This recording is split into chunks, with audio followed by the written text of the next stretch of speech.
106 miles to Chicago.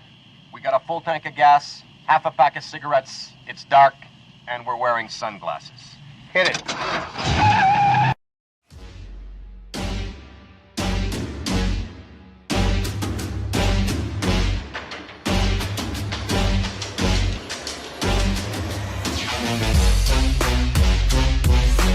Welcome to the Goddamn Podcast with Drew and TJ. Let's get this goddamn thing started. You're goddamn right. Welcome to the Goddamn Podcast. Let's get this fucking thing started. Let's do it.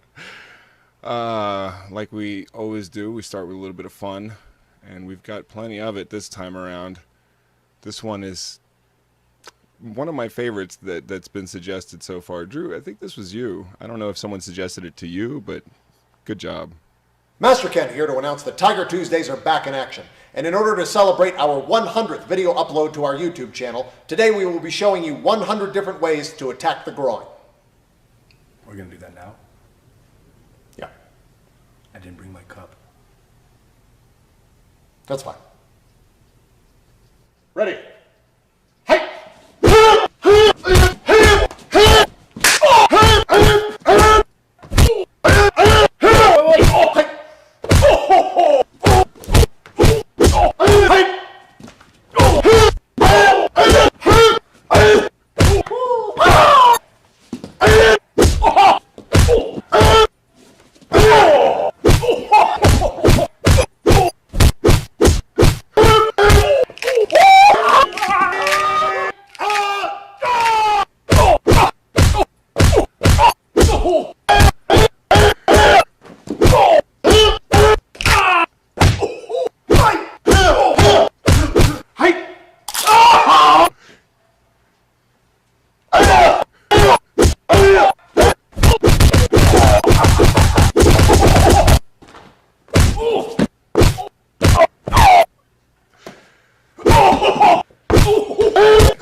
Okay, you had to get hit in the nuts for real a bunch of times, even if you're wearing like a huge cup. It doesn't matter.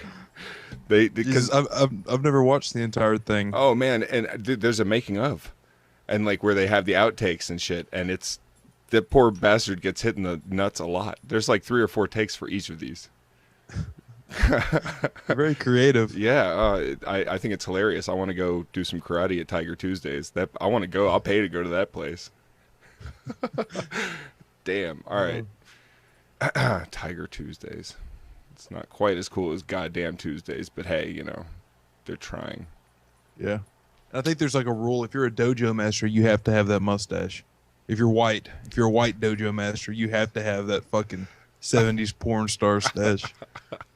All right. I got a few more fun ones. This one's kind of quick. Baby's secret. She whispers just to you. Allahu Akbar.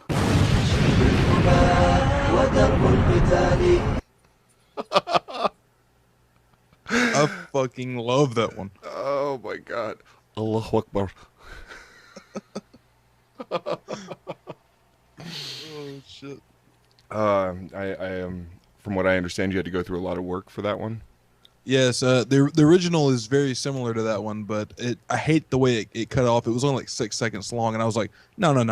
That explosion needs to be epic. Yeah. So I had to do, and I had to put that little like Islamic chant music, you know. It was so quick. Let's watch it one more time. Baby's secret. She whispers just to you. Allahu Akbar.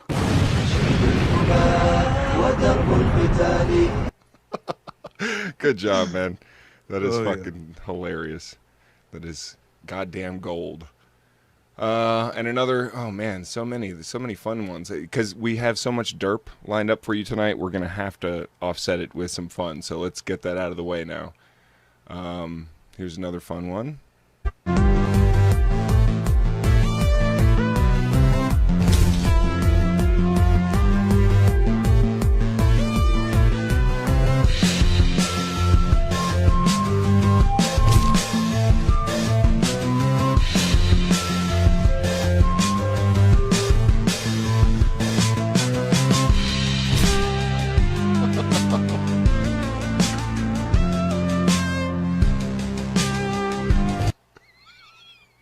Son of a bitch threw like a full like Taco Bell, like just basic taco. Yeah, someone's like, that poor dog. Bullshit. He threw him like a steak and a donut and like everything. That I don't care if that dog is blind. That's the luckiest dog ever.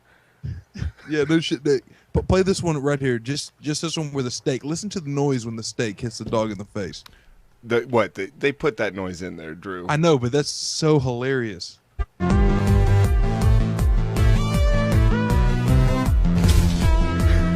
It's like a slow motion Street Fighter sound. Oh, poor dog. I loved it. And you said this reminded you of my dog?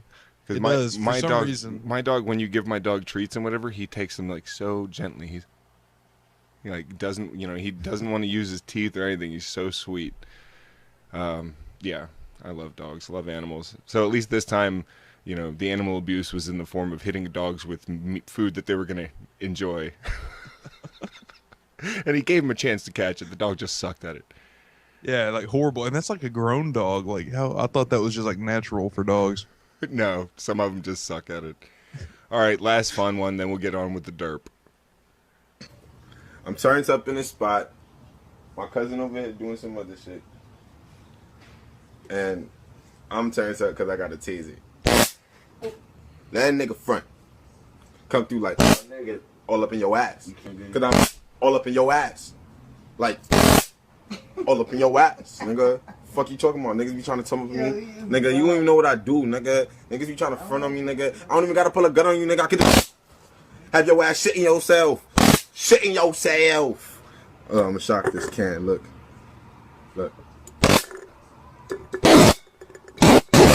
Oh shit. Oh shit, now I'm about to shock this.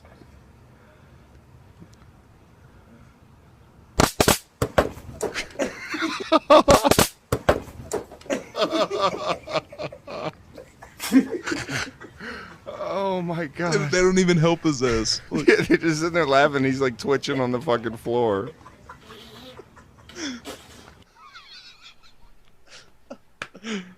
What a fucking dumbass. God. Make you shit yourself. I believe he probably had to change his underwear after that one. You see him, like, his legs were like kicking in the air. Oh, poor bastard. God, it must suck to be stupid. Yeah, for real, man. Oh, well. That dude wins the Darwin Award. Yeah, on that topic of must suck to be stupid. Let's start off with this piece of Fox News epicness. Oh, God. An historic and controversial move coming out of Madison, Wisconsin, an historic and controversial city. That city is now the first in the country to pass legislation listing atheism as an officially protected class. So how will that impact discrimination lawsuits, and could other cities follow suit? We're joined now by former Department of Justice official J. Christian Adams. Good morning. Thanks for being with us. Morning, Anna. So where does this hostility come from in the first place toward Christians? Okay. The story is about how atheists can become like a protected class, just like any other like religion or race or minority. And her first question is, so where does this hatred for Christians come from? Yeah, that's what I was thinking. I haven't seen this before, and I was like, I must have just missed something. No. It's like total like non. Yeah, total non sequitur. They just atheists. How will it affect lawsuits and stuff? So where does this hatred for Christianity come from? And does he skip a beat? Well, this ordinance was driven by the Freedom from Religion Foundation. It's a group of angry atheists. They have a very a large and powerful group of supporters, and they hector governments to pass anti-Christian, anti-religious ordinances. They team up with government. For example, they were behind the... That's like saying that, making sure that atheists are protected is discriminating against Christians somehow. That's the same shit, the same argument they use against gay marriage. That, like, somehow you're infringing on their rights if you allow other people to do what they like. Yeah, I mean, normally in these cases, there's at least something here that maybe, Christians could possibly be upset about. Like, for instance, if you were trying to, take the 10 Commandments down in front of a courthouse, they would just be like, no, we love 10 Commandments. But this is just like, hey, we're just trying to make sure these people aren't persecuted and that they're just considered, like everybody else, equality. Yeah, but they have no Yeah, there's like nothing in there that's in any, like Christianity wasn't even mentioned. Exactly. Religion wasn't even mentioned. It's just the protection of a certain group of people who are, by the way, it's like still on the books that it's illegal for atheists to hold office in a bunch of states. It's like 7 states. I know mine is one of them. Yeah. And I would have voted for you, Drew. Yeah. Well, if it weren't for that goddamn law. Well, yeah. Well, whether it's on the books or not, an atheist being elected in Texas is. Well, I mean, I was only going to vote for you for dog catcher, but still. IRS, getting the IRS to target and monitor sermons and homilies by Christian pastors just within the last year. So this is a group that's filled with hostility toward people of faith. Right. So it's never just about tolerating their views. It's about attacking other people's views. Madison. What? And again, if they could at least in this story mention like a specific that this came out of, but they haven't. They're not even close. I mean, it's never about protecting themselves. It's always about attacking others. How? They didn't attack anybody in this freaking statute that they're trying to push through. It blows my mind how fucking stupid these people are, and how they just go to push their agenda, and they put out information that goes against what their point is, and then say, see how that proves our point? Well, no, because I'm not a fucking one-track mind son of a bitch dipshit conservative like you. Yeah. I certainly don't get paid to lie to people like you. If I get paid, it's for saying whatever the fuck I feel like saying. Yeah. Bitch. It just seems really crazy that they normally tie it into something, but this was like way even more of a stretch than it normally is. Like they went out, I guess as soon as they hear atheism, they know their audience hears that, and they're like, oh, done. It's an easy sell, I guess. I can't stand them atheists. Madison City Council member Anita Weir was one of the voices behind this, and here's her explanation. She said, this is important because I believe it's only fair that if we protect religion in all its varieties, we should also protect non-religion from discrimination. It's only fair. That does, in some sense, seem fair, but that's not exactly their aim, is it? What? In some sense, TJ. In some sense, it seems fair. In some sense, I can understand how equality can be fair. In some sense, that makes sense, you know. But then again, that's not what they want. They don't want equality, so we don't want to give them equality, because that's the solution. Two wrongs make a right. Even if they were correct that atheists didn't want equality, they're basically saying, and we also stoop to their level. It's like a saying, yeah, we're shitty, but so are they. It's a terrible fucking argument. Terrible.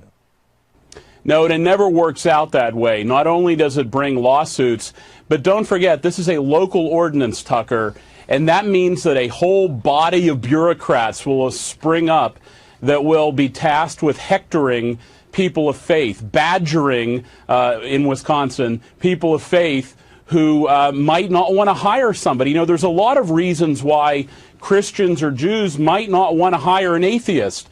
In fact, it's in the New Testament. It says things such as avoid them. Whoa, what the fuck? So wait a second. It's the atheists who are discriminatory, but it's because Christians want to be discriminatory towards atheists. That's why atheists are discriminatory. You see how that makes total sense, Drew?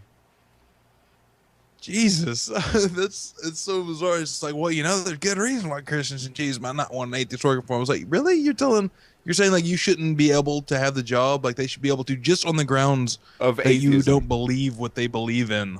Maybe it's because they pray at work, or you know, before every shift or something, and they don't want to have an atheist in there and disrupt that whole thing, you know. God, there's good reasons, you know, like in the New Testament, it says not to, you know, be around them. Like, oh, thank you for that fucking awesome, you know, he's just taking a scalpel to that Bible and really getting in between everything, letting us know what it really means. He obviously dug real deep for that one. You know, it's just stay away from dissecting the Bible like no other person has before. It says don't be around them. Disassociate with them in Romans, Thessalonians, Corinthians. You might have a job, for example, where you want someone who believes in a higher power. For example, maybe you're running an airline and hiring pilots who you prefer they maybe believe in hell. I mean, What? You've outdone yourself here, TJ. I knew this is stupid on a level that I can't even fathom.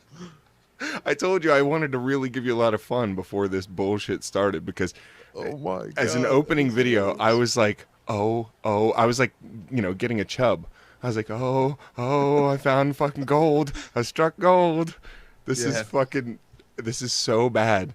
You definitely struck gold, TJ. So our pilots are, I guess, somehow more qualified if they believe in hell. Yeah.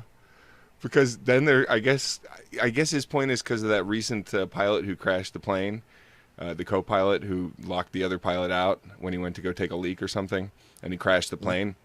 And I guess their argument is he was obviously a gay atheist because those are people we don't like, and it's easiest just to make bad people the people we don't like in society and be like, aha, that's why I don't like gay people. Why? Because when they're pilots, they crash airplanes. And that's why, I don't want to hire atheists because what if an atheist doesn't believe in hell? Then he'd be totally fine with crashing planes full of people. That makes total sense because atheists are such douchebags. You just look at America. You see every problem in America is caused by atheists. All the crime and all the, the huge military, it's all atheism. All the killing and it's all atheist, Drew. Jesus. Exactly, Drew. Jesus, Drew. I know that sounds extreme, but that shows you why religion is so... Look, even Tucker fucking Carlson is laughing at that. He's like, that is so fucking... Hopefully he's not laughing in agreement. And look at the lady. See her eyes? She's like, really? No, I think that's more like a, got him.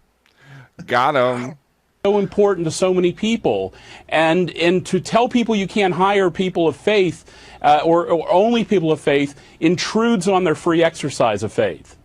Well, the Freedom from Religion Foundation is trying to make this a trend across the country. They're encouraging other cities to pass similar legislation. They say this: we encourage free thought activists, including the increasing number of local public officials who are atheists or agnostics, to work to introduce and replicate this protection at their city, county, or even state levels. You think that's going to happen? Yes, I do, because these people are so committed to their own version of theology. They have such hatred of Christians and Jews and publicly exercising their faith. This is a story as old as time. This weekend, guys, is a story of escaping and overcoming this kind of hatred. Christians and Jews have been putting up with this for thousands of years, people who don't like that they believe, so we're pretty much used to it by now. Jesus.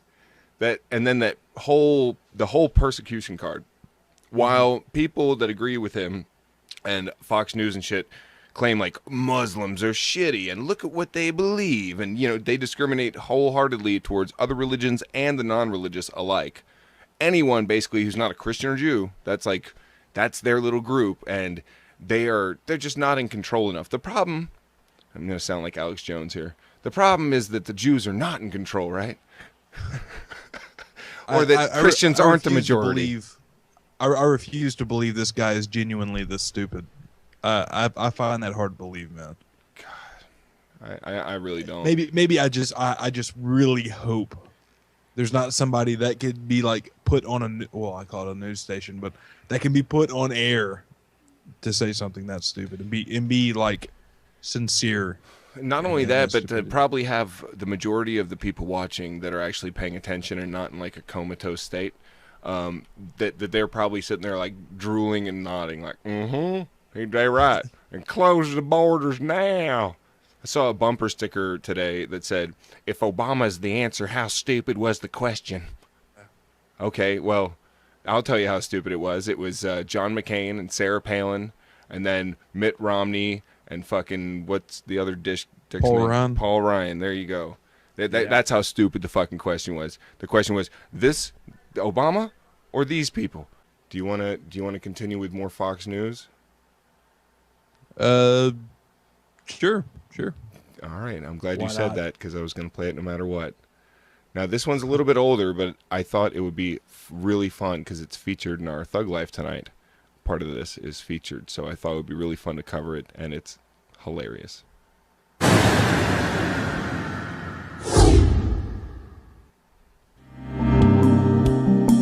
Because become unhappy as they get older. Well, the flip side, men get happier as life goes on. Now, the researchers, a couple of economists, by the way, they say it happens when we each turn 48. And of the major factors coming down, it's all about money. Now, what's that all about? We're going to debate it. Mark Rudolph is a no-nonsense man, and Tracy Burns, our Fox Business reporter, joins me to tell us what's really going on. Tracy. By the way, that's the chick that told David Silverman that he was mocking. Remember? It's like, but that's mockery. Oh, yeah. That's mockery. When they were with that was it Varney or whatever? Yeah, Stuart Varney, yeah. That English douche. Yeah, that's her. She's apparently also an annoying feminist. Ooh. This is true. Come on. I mean, come on. All right, first of all, don't get me Mark, started. 'cause I know you've missed me, Mark. First of all, this study was conducted by mostly men. And when men conduct anything, they talk about their finances because men judge themselves by the size of their wallet, toys, dare I say. So you put all your toys together in a parking lot and it makes you happy. If they were to ask other questions in this study about spirituality, about the other aspects of our lives, that women would have taken over. I mean, first of all, a woman hits her sexual prime at 35. Things get much better for us. Hey, I'm 35. This is good for me. All right, Mark, all right, go nuts, because I know you're going to go nuts. Wow, okay. Yeah, this poor guy hasn't said a fucking word. These two people, the chick that just got done telling him to go nuts is like acting like a complete airhead. She seems like she might have had a couple at lunch. She's just like, oh, yeah, whatever. And the other one's just a screeching, annoying chick that has made 0 points or cents so far. But yet they're like, okay, go crazy, go nuts. Listen to this guy go nuts, by the way. Well, first of all, you're presuming that unhappiness in women begins in middle age.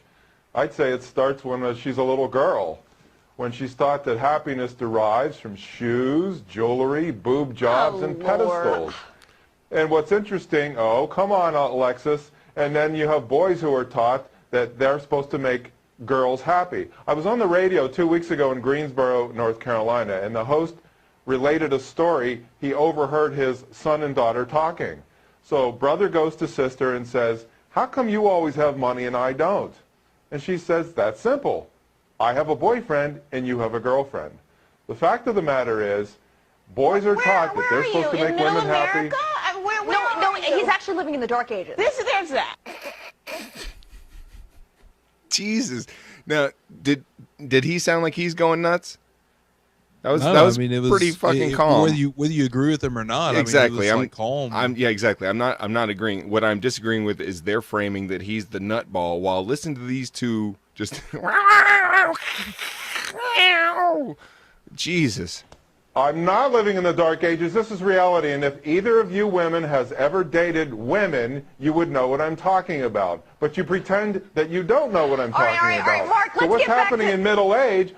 What's happening in middle age here is that women who bring 70% of divorces are divorcing the men that they never wanted to marry to begin with, and so now that's what's making the men happy. That's interesting because we control the household spending, don't we? Because we're working more than ever. All right, let's get back to the survey.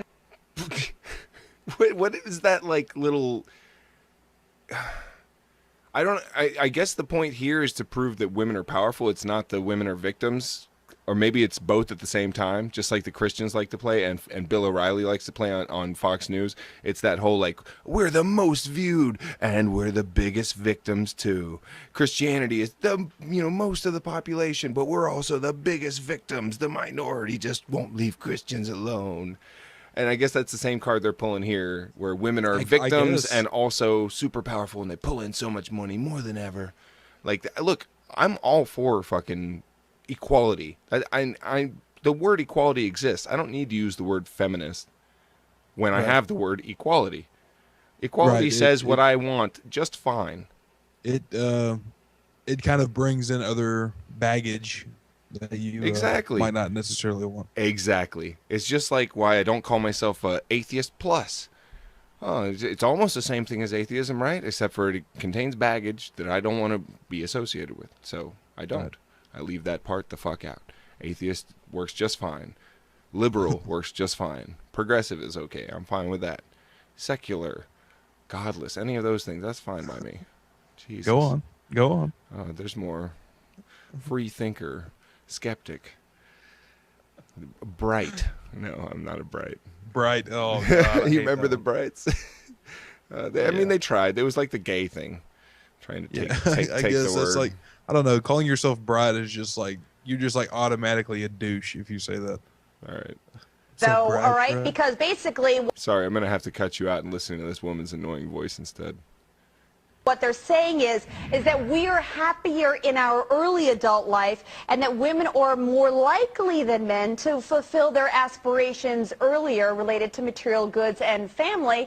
That is true, wouldn't you say, Tracy? And a good thing. It takes men longer to figure out what they want to do in life. Well, I just think this whole notion of basing your happiness on material goods is part of the problem, hence part of the reason that this thing was run by men in the first place. If there were women on the panel, Tracy. if there were women on the panel, they would, I mean, ask any woman if she would choose her car over her children, and she'd take the kids any day, whereas I would question a lot of men out there, quite.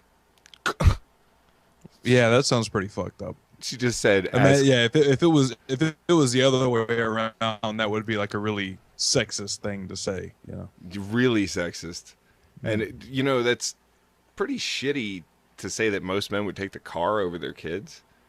I mean, what about guys like me? I drive a pretty shitty car, so and my kid's pretty cool, so it wouldn't be too hard for me. But I guess if you drive like a nice car, you know, if I had a spoiled bitch like this for a kid, I might want to trade him for a Corvette or something. That's just me. Yeah. Well, and also I'm not understanding the whole materialism thing. I mean, a lot of people are really materialistic, but I mean, to almost put it off as like, well, women generally aren't materialistic. That's bullshit. I'm sorry, you're going to tell me women aren't materialistic? I mean, saying like as a whole, not every woman is like, you know, would put her car in front of her kids. That's not what I'm saying, but come on. No, but I fail to see that the numbers would be huge for men of car or kids, and a huge number of men would say car. Whereas with women, it would, I think it would probably be about the same because people, there are a lot of douchebags and a lot of bitches. Yeah, but I would say overall, most people, men and women alike, would take their kids over their cars. It's just a stupid fucking point to make, and it's horrible. Frankly, Tracy, I can't there's a believe what I reason just that heard women you live say. longer, Mark. Let me tell you, it is because we are stronger Yes. and we are happier at the end of the day than most men, and that is factual, and you know it. When men are married to women who scream like you, they just want to die sooner. Damn. That's why I wanted to play this clip. God damn. God damn. That was like elbow from the sky. Oh, Pone. That was Randy Savage from the top rope. Oh, shit. That is the clip that will be featured in A Thug Life tonight. God. That is beast. That's pretty beast. Oh, I could watch that over and over again. We're just going to watch it one more time, though. Reason that women live longer, Mark, let me tell you, it is because we are stronger and we are happier at the end of the day than most men, and that is factual, and you know it. When men are married to women who scream like you, they just want to die sooner. God, I fucking love it. And his delivery. He's like so calm about it. He's like, they just want to die sooner. And I love that he's still calm when he delivers it, too. The entire way. He went nuts. While it's them that are obviously, it's factual that women are happier at the end of the day. That's a fact. And you can't deny that. Jesus. Who's going nuts here? All right, enough of that shit. Oh, I can't take her voice anymore. It's so grating. It's like, what's her name? Friends Dresser or whatever her name is? Oh, it's bad. Oh, that's exactly who it's like, the nanny. Yeah, she has like that. What is that, New York or Jersey or something? Yeah, it's one of those, and she's got like a, I don't know, something about, it's got like that dark matter syndrome in her nose. Oh, no, that horrible. That thing going on. Dark Matter just made a good point in the chat. He said she's angrily yelling about how happy women are. Makes perfect sense. Yep. We're so goddamn happy. Shut the fuck up, we're happy. All right. So we move on. Let's complete a hat trick of Fox News videos, and then we'll move on. We'll do we're going to introduce a new segment. Dun-dun-dun. It might not be in every podcast, but it's going to be in this one, and it's fucking hilarious. Drew turned me on to it, and it's funny as fuck. So we're going to watch that after we cover this last Fox News video here. And it's, Hi, I'm Bill O'Reilly. Thanks for watching us tonight. Religious rights versus the Constitution. That is the subject of this evening's Talking Points memo. It all began in 1973 when the Supreme Court ruled 7-2 that abortion should be legal in the USA. That ruling contradicts the Christian tenet that all life is sacred and that man does not have the authority to decide when life begins outside of conception. Except for that's not what the Bible says at all. You notice how he wasn't able to quote any scripture there? Yeah, there's a reason. Which if you had backing, you would do. Definitely. If your point is that Christians like hold this tenet or whatever, that there should be a proof. It's the same way that Christians are like okay with war and going and killing people, even though it's a tenet of Christianity not to do that kind of shit. Or maybe it is, depending if you read a different story or a different verse, and then you can back up whatever fucking argument you have. But the one thing you cannot back up with the Bible is that they're pro-life. Yeah, but also I don't understand how you make the connection when you believe that your God drowned everybody on the planet, including like pregnant women and babies, but abortion is like oh no, don't do that. Yeah, oh yeah, but see, he's God, so he's allowed to do shit like that. He's allowed to get away with being a total douche. And, he's allowed to kill, tempt, play games with people's lives, do all that, and it's okay. But if, like, the devil does it, then it's, oh, he's so evil or whatever. People just are able to disassociate one from the other. And be like, oh, good versus evil. So when good does it, it's for a good reason. When evil does it, it's for a bad reason. And they just, I don't know, dumb everything down to that level. Is that what O'Reilly's going to do? Well, let's find out. So Roe v. Wade put the U.S. government directly against the Catholic Church and many Protestant churches. The battle's ongoing to this day. To be clear, it is a grave sin in Christian theology to abort a fetus, but it's perfectly legal under the U.S. Constitution. Again, like I don't know the actual scripture, but I do know the basics of it, where the bitter water, you know what I'm talking about? Yeah, the Old Testament thing. Where if a woman cheats on you, if she's pregnant and you think it's because she cheated on you, then you basically poison her, and if the baby lives, it was yours. And if not, it wasn't yours. So they're, awesome. That's the way we handle shit like that. Yep. So obviously there are parts of the Bible which makes it Christian. If anything is written in the Bible, they can just call it Christian, and any ideology they can find a story that they can interpret however they want to. The people who I'm really embarrassed for are for the creationists. Because they're forced to like take it literally, whereas everyone else can just gather their own meaning from it. And you have people like Bill O'Reilly who defends the rich and lies and does all kinds of terrible shit on a daily basis. I mean, he lies like fucking crazy, and still considers himself like a Christian and godly and all that shit. Right. And he finds loopholes around that to excuse what he does. But what's really funny about what he's doing here is he's putting pretty much the Bible and Christianity at odds with the Constitution. And the thing is, in a lot of ways it is. It's meant, they're not meant to be the same fucking thing. We're not a fucking theocracy. That's because we're not a Christian country. Ding, ding, ding, ding, ding. The gay marriage situation, similar but not nearly as intense. Some Americans oppose homosexual nuptials because of certain passages in Scripture. However, being gay is not a sin in itself, as any responsible theologian will tell you. In our secular country, religious belief is not a basis for civil law. And indeed, the Supreme Court will rule on gay marriage shortly. Wait. In our secular country, religious belief is not a basis for law, Bill O'Reilly. You just contradicted the point you made in the beginning. It took you fucking 30 seconds to go from making a point to contradicting it. You complete fucking idiot. It is I to say it all. Yeah. Derp.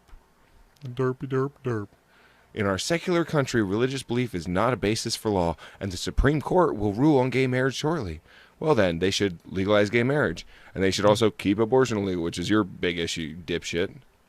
But no matter what the court decides, some Christians will continue to oppose gay nuptials on moral grounds, and that is their right under the law. For example, I believe it's a violation of constitutional rights for the government to use tax money to fund abortion. I don't want that on my conscience. Well, I think I don't want my tax money going to fund wars, and a much larger percentage of my tax money goes towards funding wars than it does funding abortions. Much more. And I'm talking like, probably, what is it, half of your tax money pretty much goes to war? And it's more than that. And then it would be like 0.0000001% would be going towards abortion or anything even close to that. Yeah, and when I guess in that, if you included abortion, and that would pretty much it is like contraceptive coverage. Yeah, probably like just not to even boost, abortion, just to boost the numbers, and even that wouldn't get it that fucking high. And then that's. So if you can morally object to that, how can the rest of everybody just not say I don't want to pay taxes because I morally object, or I don't want them to be able to. I don't want them to fight wars because I morally object to where that my tax money goes when we fight wars and shit like that. It's the same fucking argument. It follows the same fucking way, and yet he's going to make it for this and totally ignore it for anything else. And so far, the feds have largely stayed away from that imposition. But some on the left are demanding tax dollars be used to destroy fetuses, and they use terms like reproductive rights. So now he says they're not even spending tax dollars on it. So he just went back on his fucking... Yeah, the whole point that he was making about that. God, it's the arguments are so lame when you're arguing from a side with no fucking facts or truths or anything. You just have to make this shit up, I guess. Yeah, there is no logic. And then you have to go out of your way to call it like the no spin zone. So it's like, I swear I'm not lying. I swear I'm telling you the truth. And if you dissent, you're declaring war on women.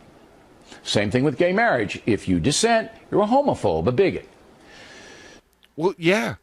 If you use... I would venture to say more religious people use their religion to excuse their bigotry than there are like people who were not bigots and then became religious and then started hating people. No, they were already bigots and they used their religion to excuse it for the most part, I would venture to say.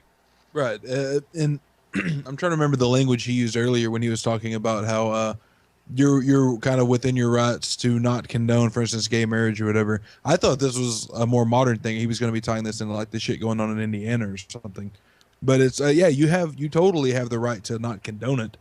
We're not telling you to you need to make your blanket statement saying you support gay marriage or we will shut you down or something. Like no one's saying that. We're just like, hey, you can't just like openly discriminate against these people. That's it. And then, as far as the Indiana thing is concerned, we might play a couple videos on that later. But I thought of a point today. Look, here's the difference between discrimination and not, basically. If you own a cake shop and you would make a wedding or a cake that looked like a dick, if it was a straight dick, like, okay, that sounds funny. If it was like a heterosexual penis, and then you wouldn't make it if it was a homosexual penis or whatever, if homosexuals asked you to do it, that's discrimination. Keep in mind that these wedding cakes that gay people are asking to be made, it's not like they're asking them to be, make it a big hairy sack, or something gross. It's just a fucking wedding cake, man. Wedding cake, it's just round and it has tiers to it and like decorations and shit. That's it. It's not like you have to, go suck a dude off in order to make the fucking wedding cake. You're not being forced to do anything. It's just a cake. You're just basically fucking supplying a cake for someone's wedding. And if you open a business and are not willing to sell fucking cakes, by the way, wedding cakes are expensive. And if you're stupid enough to turn away business, I hope you fucking go out of business. But instead, they've gotten over $800,000. It's probably $1 million by now. Oh, you're talking about the pizza the place. Memories Pizza, yeah. That's what happens. Instead of them going out of business because people disagree with their fucking pointless bigotry, like we wouldn't sell gays pizzas except that we're stupid enough to turn down business. So they got shut down because they got a bunch of prank calls and shit, so they shut themselves down for a couple days, and they got like $1 million through a fund me type thing. Yeah, awesome. Way to go, America. And you always say that I'm a pessimist, Drew. You're like, oh, you got to look at the silver line, the bright side. Tell me, what's the silver lining and bright side of that shit? $1 million fucking dollars. These are people that, that money could have gone to anything. You think people donate $1 million towards a cause where someone's trying to like feed hungry people with their pizza? If they had been like, okay, we're gonna feed all the homeless people in the area with our pizza, like every, Friday or Monday night, or something like that. And then you think they would get $1 million for that? Hell fucking no. They might raise like $1,200 or something like that. But you say, I'm not giving pizza to no queers. And it's bam, $1 million. That's America for you. Awesome. Yeah. Jesus. Because they're so persecuted. Yeah. These poor persecuted Christians. The only thing that can solve their persecution is dollar bills, y'all. Dollar bill, y'all. You want to continue with Bill, or you want to just say fuck it? Your choice. I'm kind of whatever. I mean, how long is it going to take him to get to like? Are we past the meat? Is there any meat in this? Oh, we'll try here. Talking Points believes the U.S. government should be a secular concern. Founding fathers were quite clear in saying religious beliefs should not be imposed on the population. So he's against like prayer in school and shit like that, I guess. No, wait a minute, TJ. No. I'm sure he would find a way. He would find a way out of that, because I'm pretty sure I've heard O'Reilly say before that he does support that. I'm sure he does. But the founders also said that we, the people, have the freedom to believe what we want without interference. Okay, and you are free to believe. No one is forcing you to change your beliefs. You can, if you work at McDonald's and you're really racist, it doesn't mean you can use your beliefs to not ring up orders of black people. You know what I mean? That's not what fucking jobs entail, or businesses. That's not what a business model is. If that's the case, they should fucking put a sign on the fucking window in the front that says, "Warning, we're complete fucking bigots. If you disagree with our complete fucking bigotry, do not use this fucking business." Nope. I'm not about like boycott this and boycott that, but I will personally, without making a big stink about it, just not use certain businesses if they're going to be like that. Yeah, I'm certainly not going to hire. I've seen Christian lawn care companies. I'm certainly not going to fucking ever hire something like that. What the hell does like Christianity have to do with it? I guess because people are more like, oh, these people are trustworthy. Yeah, exactly. They won't they'll screw come me in here over. and they'll mow my grass. Mm-hmm. They won't steal my garden gnome. People are so fucking stupid, man. It's ridiculous. It is. He's almost over. I'm going to let it go. And therein lies the argument for religious rights. Senator Marco Rubio defined it very well on Monday. No one here is saying that it should be legal to deny someone service at a restaurant or at a hotel because of their sexual orientation. I think that's a consensus view in America. But I think the flip side of all this debate is, what about the religious liberties of Americans who do not want to feel compelled by law to provide a catering service or a photography service to same-sex marriage that their faith teaches is wrong? Okay, you just fucking, again, went against your own point. He's like, Yeah, you 'cause can't that's the deny them difference. service. You can't deny them service at a restaurant, but you can deny them service catering. You can't deny them service at a hotel, but if that hotel doesn't agree with gay marriage, then you can deny them service if they want to have their reception there or something. Right, what the fuck is the difference? Exactly. And then Bill O'Reilly had the fucking nerve to open that with, Marco Rubio really defined it well. He said it really well. How? How is that saying it fucking well? By the way, awesome fucking freeze there.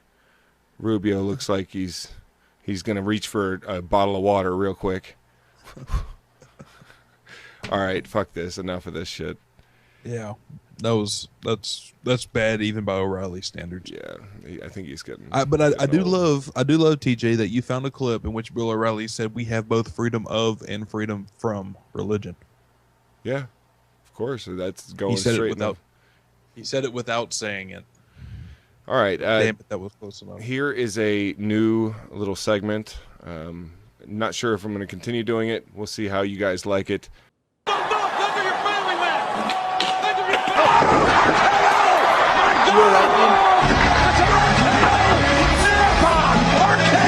a landing on his feet.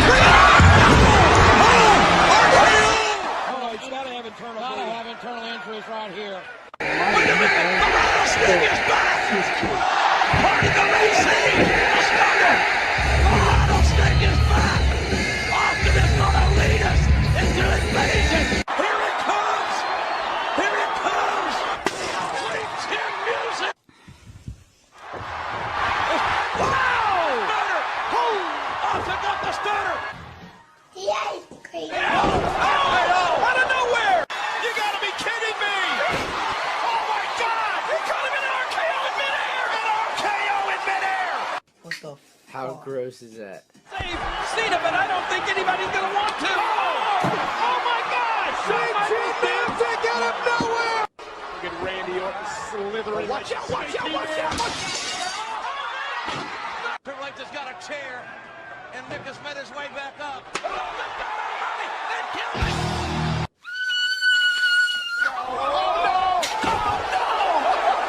Clothesline from hell! That may have been the best one! Watch out, watch out, watch out, watch out! Watch out, watch out, watch out, watch out! They're challenging yourself to get it done! I've been doing this for a few years, like one hand, no hand.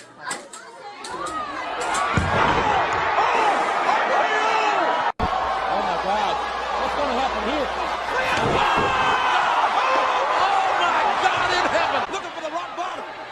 Stop it! Oh my God, it's over! I can't believe it! What the hell is he going to do here? And Batista, a spear! The legend killer! Leg up in the house! Yeah! Oh my gosh! No! No, come on! Look at this! No!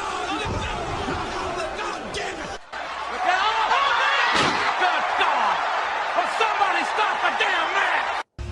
Randy Orton in deep trouble here. We're back live on Monday Night Raw. Orton's in RKO position. Oh no, maybe not. Maybe worse than that. Proceed. Look at this! Look at the RKO! Look at the RKO! Crossroads! He got it! He got it! He got it! Watch out! Watch out! Watch out! Watch out! That was awesome! That was awesome! Are you kidding me? Look out! My God! What a low-life son of a... Get the help! Where are the police? Get the cops out there! Here it comes!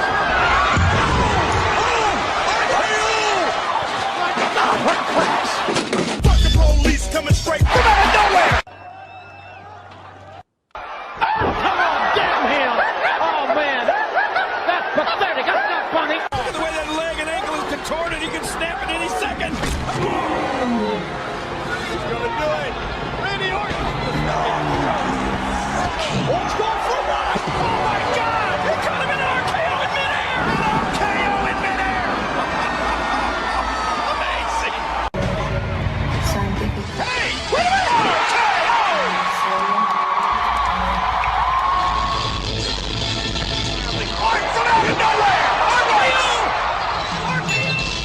When you got RKO'd on stage, what was going through your mind? I don't know. It went by so fast. I just kept thinking, you better get up. Listen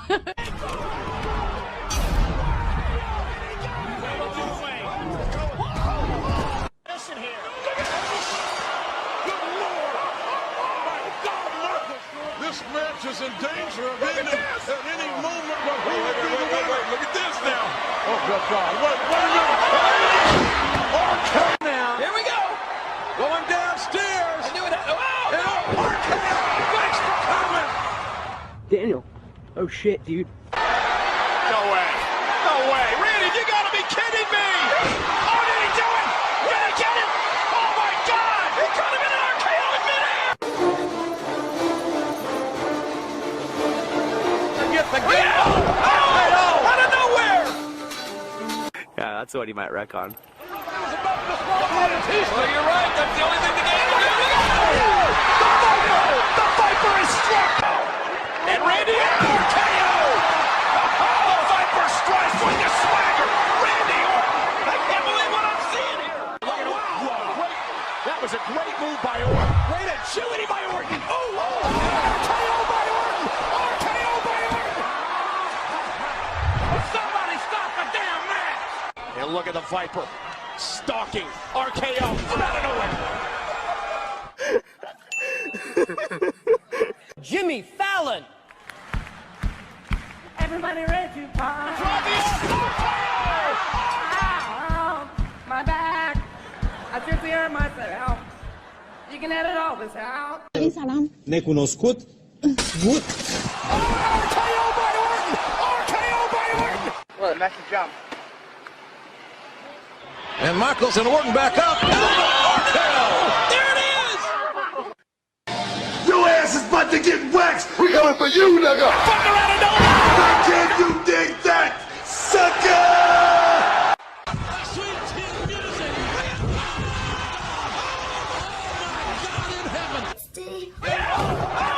Out of nowhere!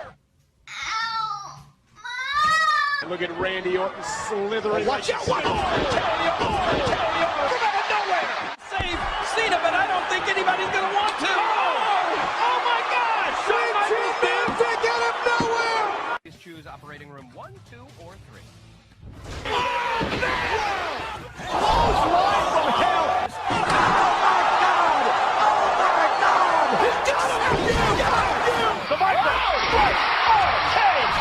On this one, buddy. Know how to teach their man-children well. Sweet chin music! Hey, spear! Oh my God! No! Please don't pile him! Love of God! Good Lord! A massive RKO! Suddenly! Watch out! Tony! Orton's up! RKO! Good Lord! Oh gosh! A massive RKO! Wait a minute! And now the RKO! Oh! The spear! Again! Oh, God! Goldberg spear! And the rookie! Oh, the teamwork! The angle slam, ready? No! But here comes the Viper again! Look at that! I don't believe you! Replay, look at this! Wait a minute! Don't do that!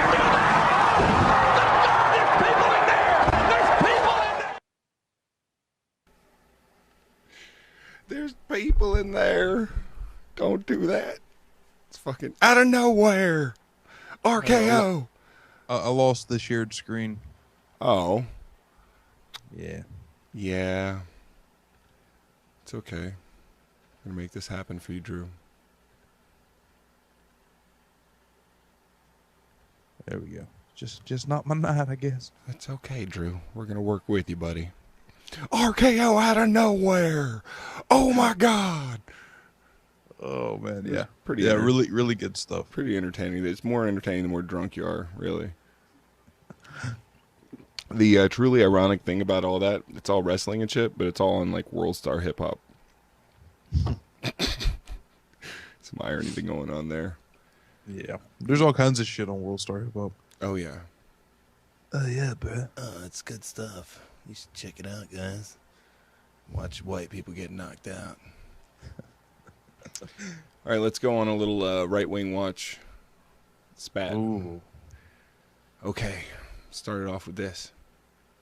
We have a rogue president, and what he's doing is showing to the world that America is now a divided country. We have a president who is going his way regardless of the Constitution, regardless of the will of the American people. And he says, I am a Messiah, I am a leader, and I am anointed, I'm gifted, and I'm going to make my way on climate change, I'm going to make my way on immigration, I'm going to make my way on nuclear negotiations, I'm going to make my way on all the other things that the Republicans and the majority of the people don't want. Except for that's what every president does. That's what would you expect a fucking president to do? Yeah, well, you see, it's because, and I love when conservatives say this, Obama has divided America. No, they've divided themselves. You fucking split yourselves off from the rest of us. Yeah. I mean, I'm no huge Obama fan or anything like that. I certainly don't like Republicans or any by any stretch of the fucking imagination. But I mean, I can get along. I'm not separating. I'm not like getting rid of myself. I'm here to try and improve it in a rational way. And I'm certainly not calling George Bush thought he was a messiah. He thought he was getting messages from God. By the way, the same thing Pat Robertson says he gets. Pat Robertson claims to be like a prophet of fucking God, and that God speaks to him and tells him about. Remember when he got told about presidential elections? Oh, I know who's going to win. It's just sacred, but it's not Obama.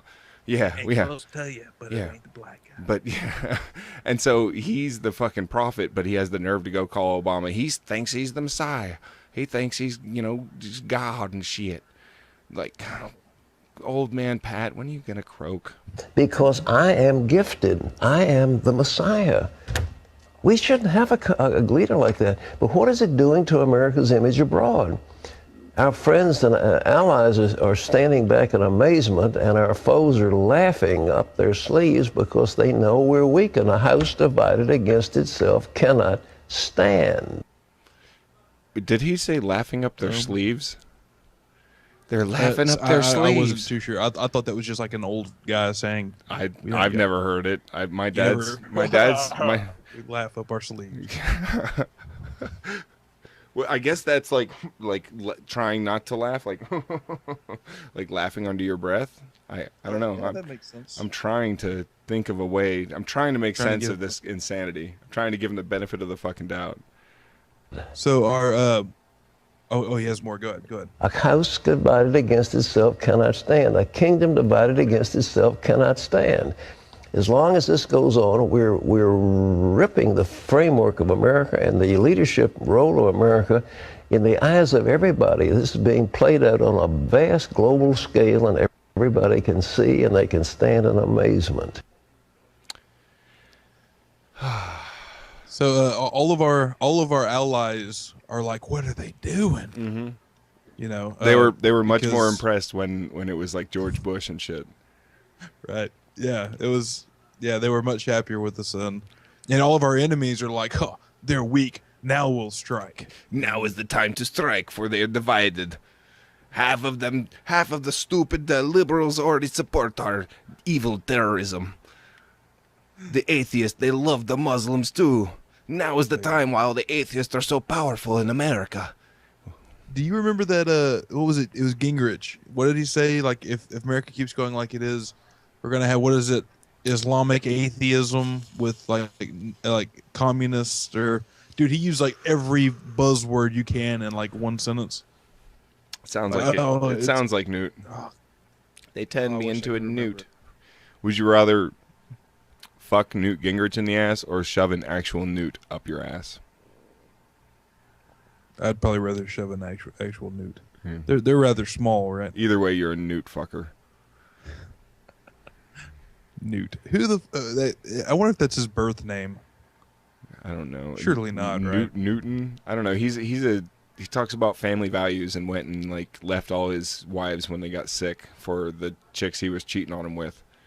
Like, oh yeah, family values. All right, I got your fucking. Isn't that family telling values. though? Yeah, like, you named that scumbag after a reptile.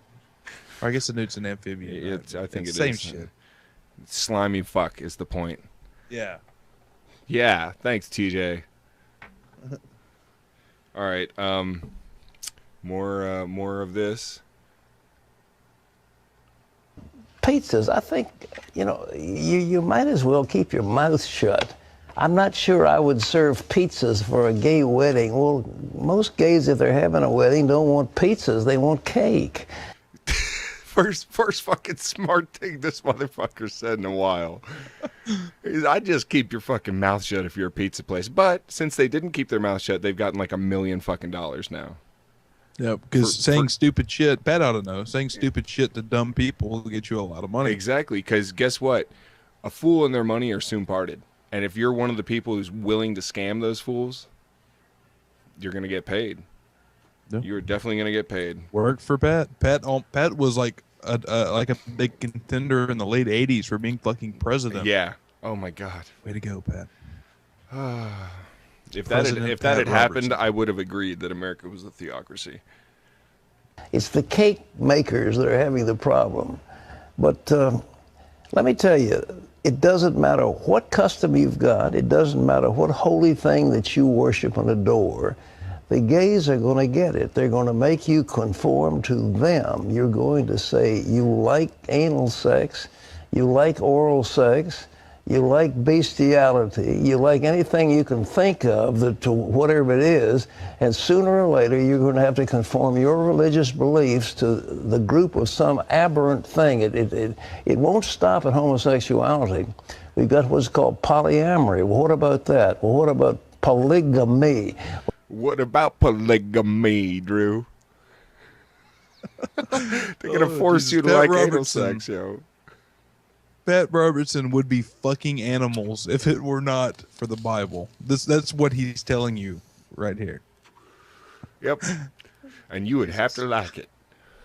Because he lives in America where animal fucking is just fine. Didn't they just come up with bestiality laws in like Georgia or some shit? Does Georgia even have bestiality laws? My understanding, there's still, I think it's 13 states. It's still legal to fuck sheep. In like 23 states, it's legal to fuck horses. Well, it's still. I don't know what it is now, but at least it was just like a year or two ago. It was illegal to fuck horses in more states than it was for gays to get married. Yeah, think about that. And then, maybe bestiality leads to gay marriage. Maybe it's not the other way around. We started banging horses. Now the queers won't get married. Well, you see, they wouldn't allow us to fuck horses, Drew, because men like us might, hurt that horse. We wouldn't. Oh, totally. We wouldn't want to tear up that horse gina too much. Oh, horse gina. Horse Johnny. That big old horse gina. Well, you've got multiple wives. How can we say that one is constitutional, the other's not?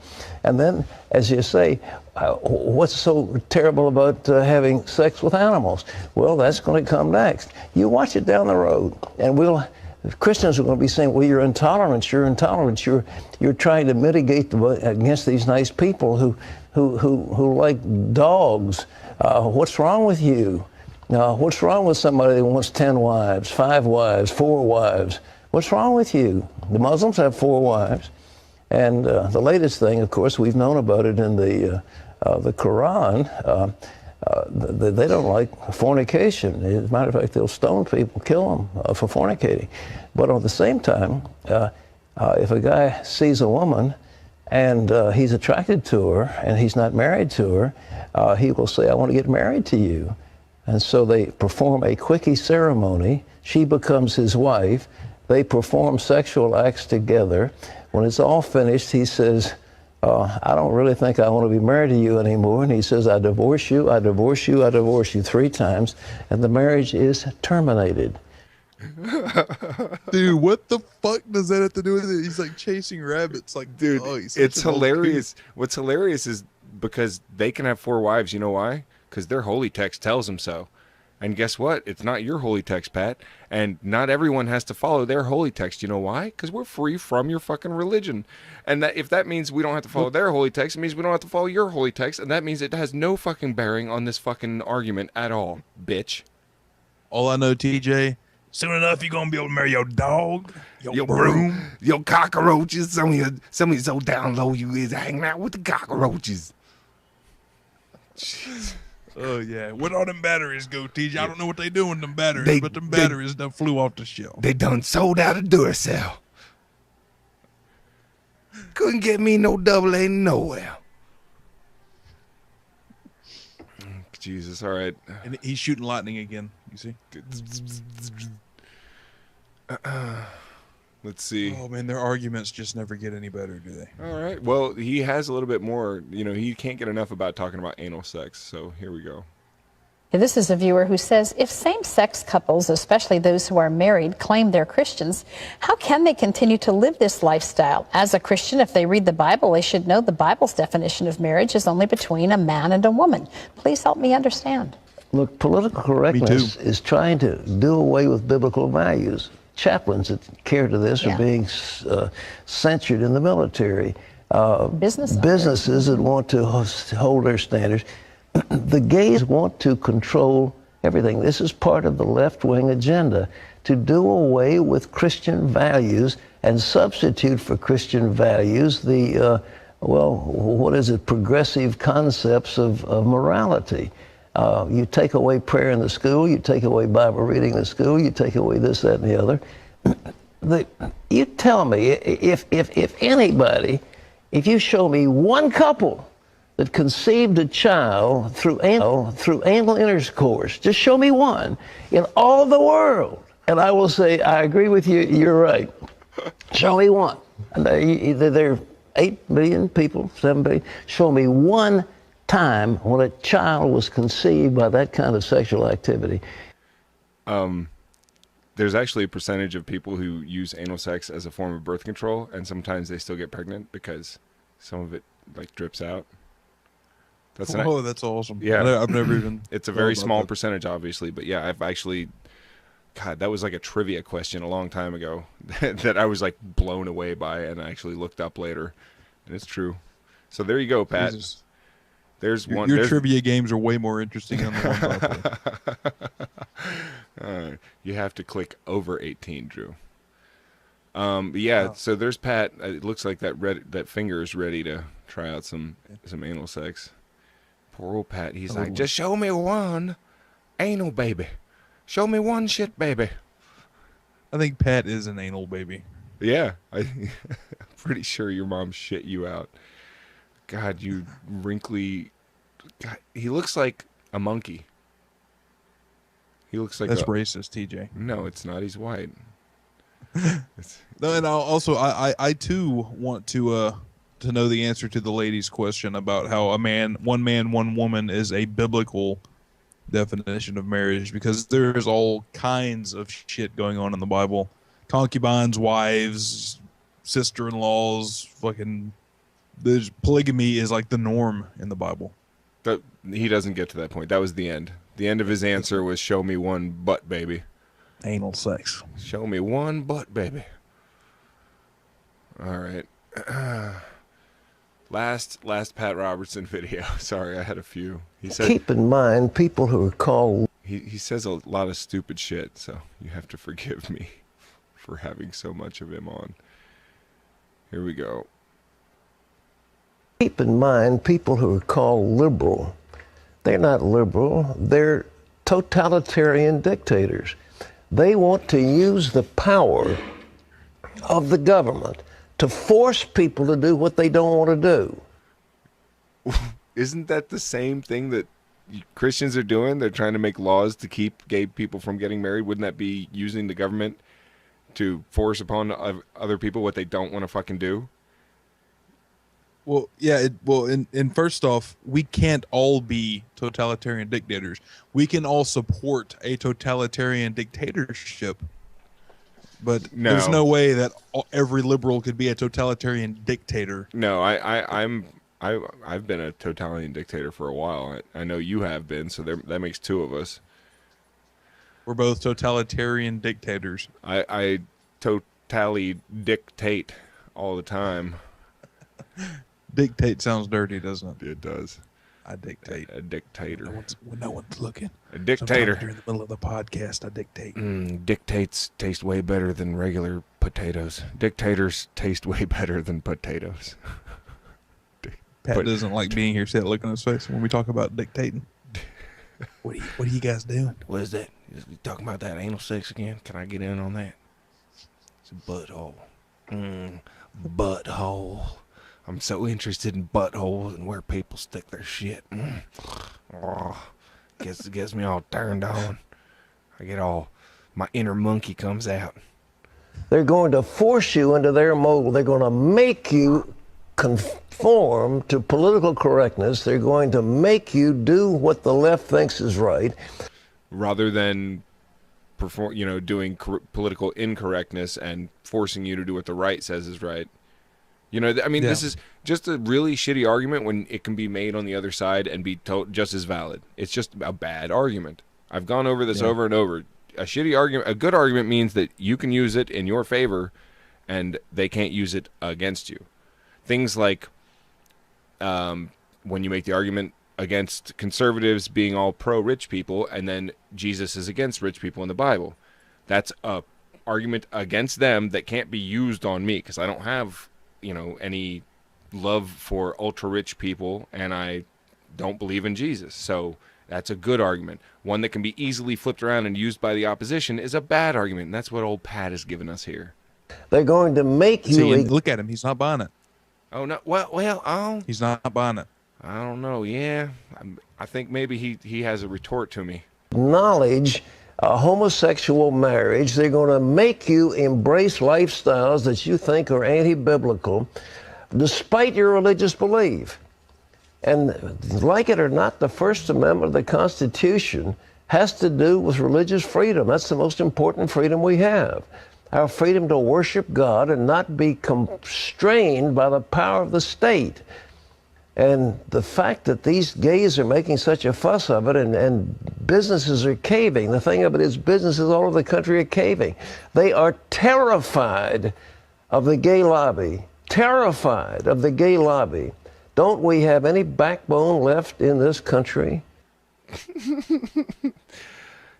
Where's your backbone to hate on them gay people and excuse it with your religion? Because, it's not like if it was really that way, wouldn't they be against, like, Red Lobster and shit? Wouldn't they be against, they would be... If they were fair about it. Yeah, there would be a lot of different ways if we went more biblically with the laws, and they would be in favor of those, but they are totally okay. Things like, conservatives like to forget, like, the 40-hour work week is something that, like, liberals of the time came up with. It used to just, minimum wage, which they have a big problem with, but everyone loves the 40-hour work week. Nobody is against the 40-hour fucking work week. Paid vacations. Most places don't even have that, but if a company offers it, that's real nice. But I'm saying things like child labor laws. That was liberals, not conservatives, that came up with that kind of shit. And I would say that's more like Jesus, like not to work a kid to death for chump change over 40 hours a week and shit like that. You know what I mean? All these things that we've put in place in our country that they are like, we don't care if that's biblical or not, but we care about this one issue because I really hate them queers. Get the fuck out of here. I'm really sick of bigots. I'm really sick of people who excuse their bigotry with sorry excuses like the Bible and God and really strongly held belief. If that's the case, then anyone that kills someone else can say they strongly believe they deserve to die. And that, we'll just throw that out then because the religion trumps everything. Get the fuck out of here. Pat's still not buying it.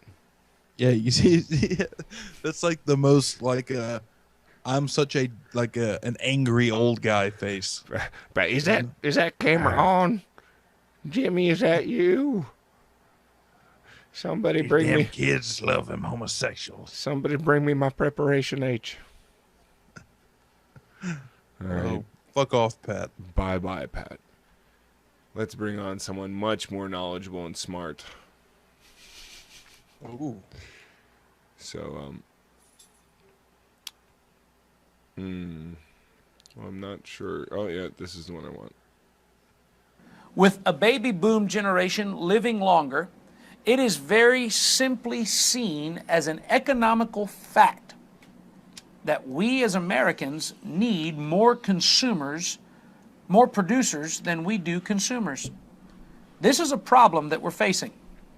We are now looking at legalizing same-sex marriage.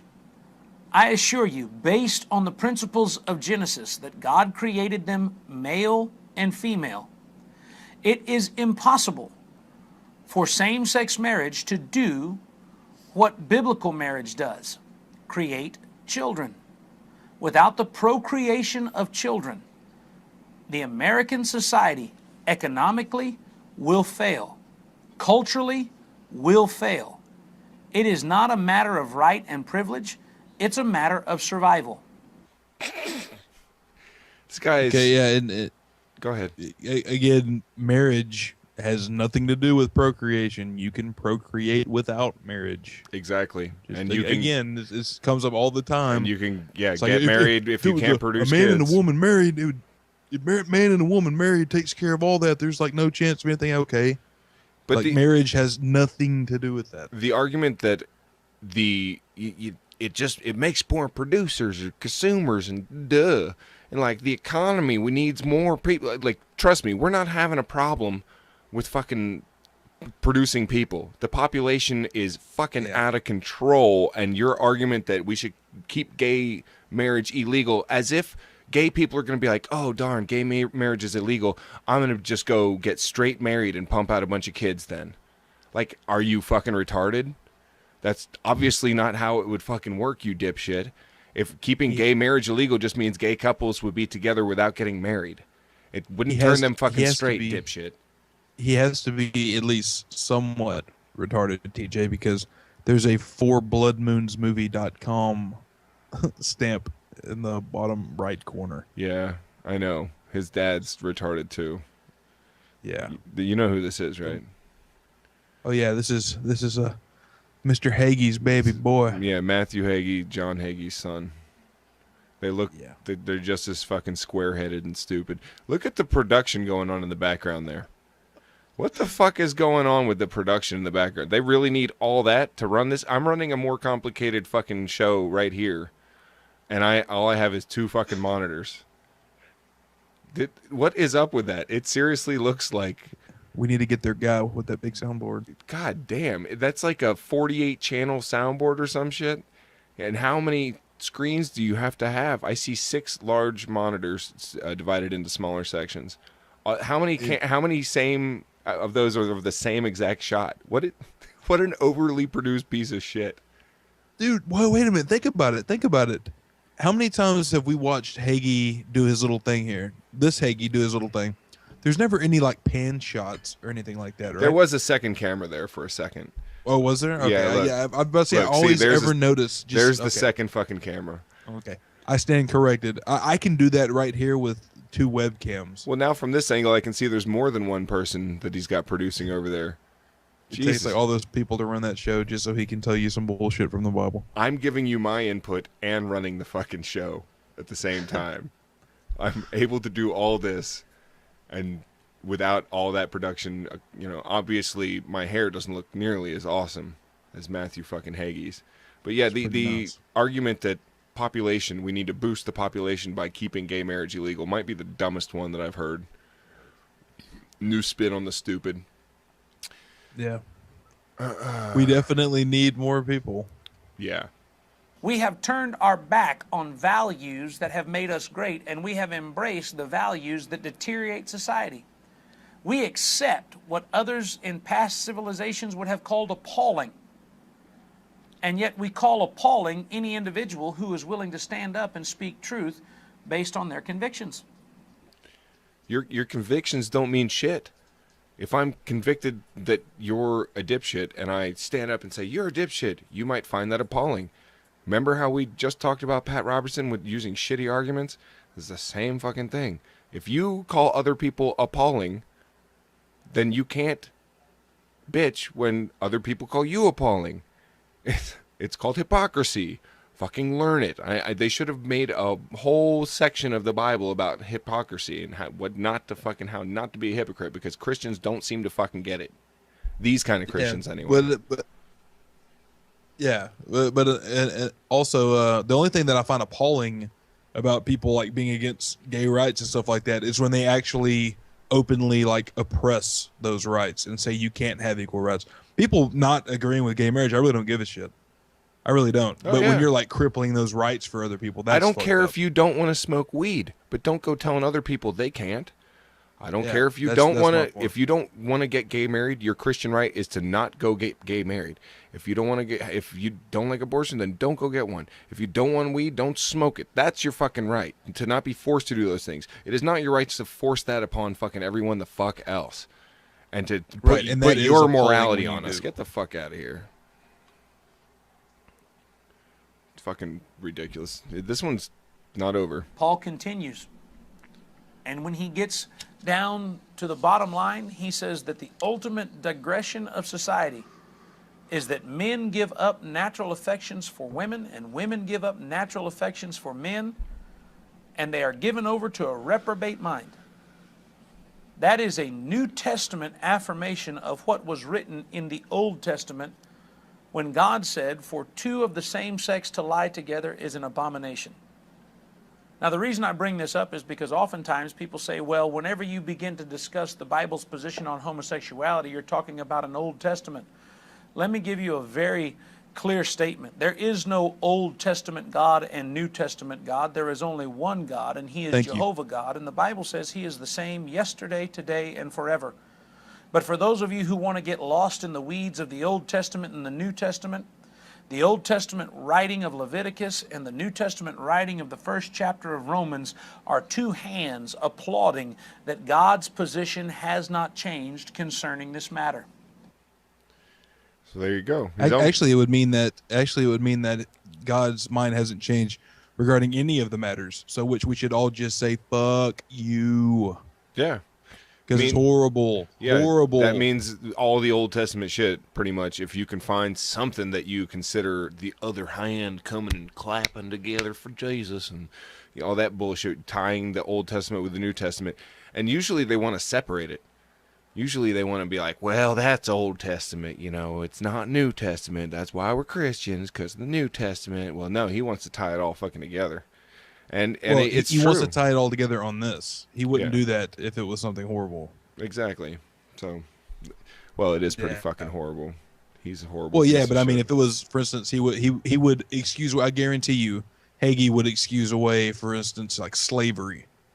And while it is both in the Old Testament and New Testament, he wouldn't sit on here and try to spin that at you as well. Like, well, God did say you could go into foreign lands and you keep them and pass them on to your kids and your kids' kids and all that shit, even though both the Old and the New Testament don't seem to have a problem with it at all. He's almost done here. And it is something that we have to consider in regards to the... Even more fucking producers and shit now. They're just like people keep coming in and sitting on the computers. impact that it has on our society, because if people of faith and those who love truth and those who are willing to stand up in conviction for righteousness do not begin to get in touch with their legislators and support those who are defending truth and denounce those who are not, we will lose the battle for righteousness in America. And believe me, it is a war. It is a war between good and evil. It is a war between light and darkness. It is a war in which you have to make up your mind to either fully engage or become an ally of the adversary who would like to see a lie become a truth and the truth become a lie. Dude, I just had this perfect idea. This is why there's a bunch of people in the control room, right? They're actually probably running a legit show, and Hagee just shows up and starts doing his thing. You know what I mean? Like, he just kind of comes in there and sits down at the table, sits his Bible down, and starts going over it. And they're probably all like, security, the guy's back again. Like that kind of thing. They're just trying to ignore him. I'd believe it if they didn't put his fucking name up all over everything. That was probably done post, TJ. Yeah, this computer magic. Computer magic. If they did it in that studio, it would be no fucking problem. Can you imagine what we could do if we had a studio like that? Man, you know how awesome this show would be. It's already as badass as this show already is. It would just be like next level, bro. It would be ridiculous. We would have like our own cable channel. Just hire some bums. Be like, all right, go make yourself look busy, but don't actually touch anything. We'll give you a beer. See all that like the controls are right here, and their hands are just constantly stay like this, like right over the top. Dark Matter Matter slide. Dark Matter said he sneaked into NASA to film this. He probably didn't have to sneak in. Ted Cruz probably gave him the fucking password. Here, hey Hagee, here's the password for NASA. Feel free to use the studio. Yeah, just come on in and sit your Bible down. This is what they do at NASA now. Oh Jesus, the Hagee hotline. Jesus rocket. 316 flying to heaven. I don't think we covered this, but let me know if we did.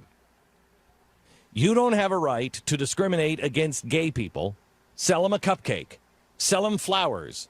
Sell them a cake. When they ask you, will you make the flowers? Huh. Do we cover this? Is it me, or does he just look like flamboyantly gay when he says this? Maybe a little.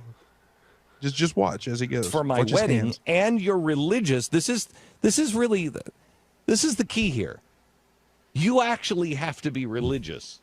You can't just be somebody like, I hate them gays, so I'm not going to do it. No, tell me a little about your religion, because this is not a right to discriminate. This is a right that you have to protect your sensibility. You're a conscientious objector, And that How is that? How does religion make a difference there then? If you hate black people, and then someone's like, "Oh, you hate black people," then you're like, "Wait a second, because I'm really religious, and there's things that I found in my holy text that says it's okay for me to hate black people," and then you're like, "Oh, well then I have to respect that. I just can't call you a bigot now because you found an excuse religiously and you use your religion as an excuse." And Glenn Beck actually wants to study how religious people are in order to say, like, "Oh, your business can discriminate and this business can't. You're fake Christians or whatever. Get the fuck out of here." Yeah, it's really funny because actually at one point wasn't that the case in Mormonism, where like blacks were the mark of Cain. Yeah, it was the punishment they got. Yeah, black people like didn't get to go to heaven until like the late 70s. Yeah, when they Beck realized was a Mormon too. Yeah, when they realized that was terribly racist sounding to everyone else, and they just changed it. They're like, "Oh, whoops, yeah, our whole point of that, we're just gonna ignore it. That's how seriously we take our religion. We're just gonna ignore huge parts of it, just like Christians do when it comes to like shellfish or whatever the fuck else in the Bible that they don't feel like paying attention to, like how rich people don't get into heaven. They just ignore all that shit. They focus on the shit. It's the same thing every time with these. It's the same fucking thing. And I hate to make the same point over and over and try and word it differently, but the point is that they're just pieces of shit, and they need their religion to be an excuse to be a piece of shit. exactly right, because we used to noodle it out Yes. individually Yes. on those grounds. Correct. For instance, I can't say, if I'm drafted, I can't say, "Hey, I can't go because I'm a conscientious objector." Are you a Quaker? Nope. Get your ass in a uniform and get on the battlefield. If I'm a Quaker, yes, then you have a case. Then I have a case. So things like the draft, the only people who can get out and be conscientious objectors are if they're fucking Quakers. You can't even be just a regular Christian objector to the war, or a non-Christian, or of any other religion, I guess, and object to the war. No, you just get in there. You go fight. You go die for something you don't believe in and have a problem with. But the Quakers, oh, you're cool. You have an argument. That was your fucking point? These guys are fucking nuts. I mean, we already knew they were nuts, but this is fucking... Do they not know how stupid they sound? Yeah. So if I go to, what was it, Presbyterian USA, the one that is right, the one that was in the news recently for approving gay marriage. Gay marriage, okay. So if I go to that church, I can't say, well, I'm a member of the Presbyterian USA church, and so I really can't make your wedding cake. Sorry, dude, you're making the wedding cake because what you say, you belong to this church. They happen to agree with it. So your church makes your decisions for you, basically. You can't attend a church unless you agree with every fucking last bit about that church. And otherwise, they can influence the way that you do your business. This is just the worst fucking argument ever. Yeah, it's kind of rough to follow. It's like, is this the way that it really is?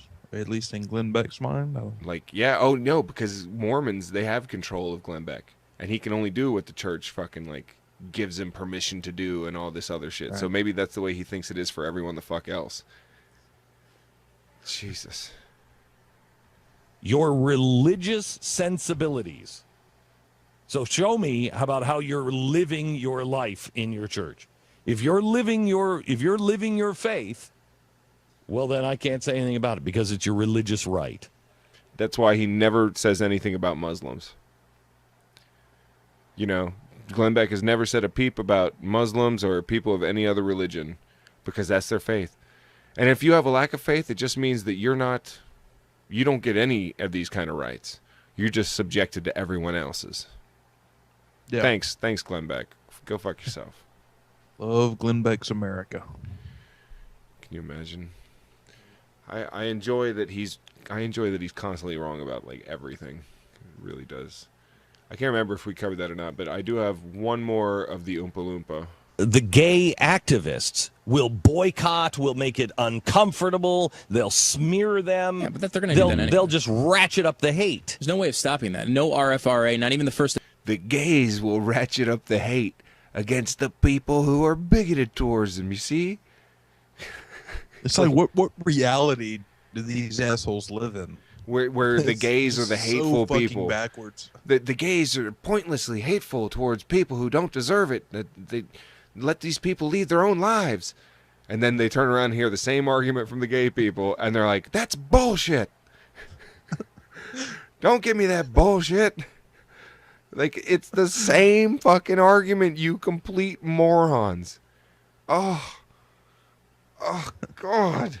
This is like the whole show, this whole episode is like a special on shitty arguments that should never be used by anyone. And I don't care if you're my best friend. If you use an argument like this, I'm going to call you the fuck out on it. It's just a bad argument. Yes. Embarrassing. Yes. The amendment stops that. I mean, they can go out and they can say whatever they want against these. This is why you don't change people through. You can't legislate morality. Right. I can't believe I'm arguing. I'm arguing the other side. You can't legislate morality. This is why we have to heal our hearts. This is why we have to get to know each other. This is why we have to stand with each other. Because I know there are gay. There's a ton of gay people who listen to us. How fucking stupid are they? That's what I was just thinking. It's like like gay Republicans, Guys, come extra level of dumb. To be Republican is one thing. To be someone that the Republicans shit on constantly, and want to be in that group, that's an extra layer of dumb. Yep. Sorry, it's not. I have no problem with your gayness. I have a problem with your fucking ignorance and your stupidity. I don't care. Yeah, I support your gay rights or whatever, but not shit. That's more than you do. You don't even support your own fucking rights. Look at the party you're a part of. Look at if you're a fucking listener of Glenn fucking Beck, the guy who rails against people like you, and you like him or give him money in any way. Whatever. Too far gone. So, yeah, in some way, you almost like deserve the shit that that happens. Yeah, you're that gullible or can distance yourself from reality or what you're doing that much, then fine. I mean, there's not even a good excuse. Like, well, I realize he totally fucking hates me and people like me and doesn't want me to have rights on the same basis of everyone else as long as someone is religious and all that shit and, da-da-da, but, look at that fucking tan. And that hair. Well, he looks so I would imagine yummy. some of them, would they say something like that? They're like, even though he absolutely hates gays, or at least is completely in the opposite and preaches against gay rights and equality for people like myself, stuff like that. But I love me some small government. Yeah. Put the government in your bedroom, call it small government. If the government's in Glenn Beck's bedroom, it might be small. Probably about 3 inches. Ooh. Of dangling government. Dangling fury government. 3 inches of dangling fury. That's right. They know our hearts. I know their hearts. We don't have a problem with each other. Let's stop forcing each other to do things. You don't change anything. That ends up in concentration camps. Whoa. He started off right. He's like, stop trying to force other people to do things. Right. That includes people forcing their fucking beliefs on others, which you defend. You defend like, if you strongly held beliefs, it should be able to affect everything else. But strongly held beliefs should not affect everyone else. You see my point, Drew? I'm trying to see the point, TJ. It's but like I just loopy, I'm having a hard time with it. Loopy bullshit. God, he's nuts. You just start grinding and grinding and grinding away. That sounds like gay porn. Just grinding and grinding and grinding away. Until you're in separate worlds and nobody talks to each other, and then whoever has the power, round them up and kill them because those guys are the problems. God, he's so fucking loony. Like, Jesus, how come like every like conversation and debate or whatever like ends with concentration camps and people like murdering each other? The FEMA camps. That's what's gonna happen because we don't like them gays. That's where it ends up. You keep grinding and going against each other. That's why we're trying to force gay people not to have the same rights. If you're religious, you can't just be bigoted. You got to be bigoted and religious. That's the difference. Got to prove that your bigotry comes from your religion. And when we say your religion, we mean my branch of Christianity. You're an asshole. Here's one. It's a little bit older, but it's still fucking hilarious. The time has come. I will deliver my message to the world, and soon the people will know the truth. Who are you expecting? Nikolai Carpathia? Hey, I'm Willie Robertson. Like most... Hey, were you expecting Nikolai Carpathia? What the fuck?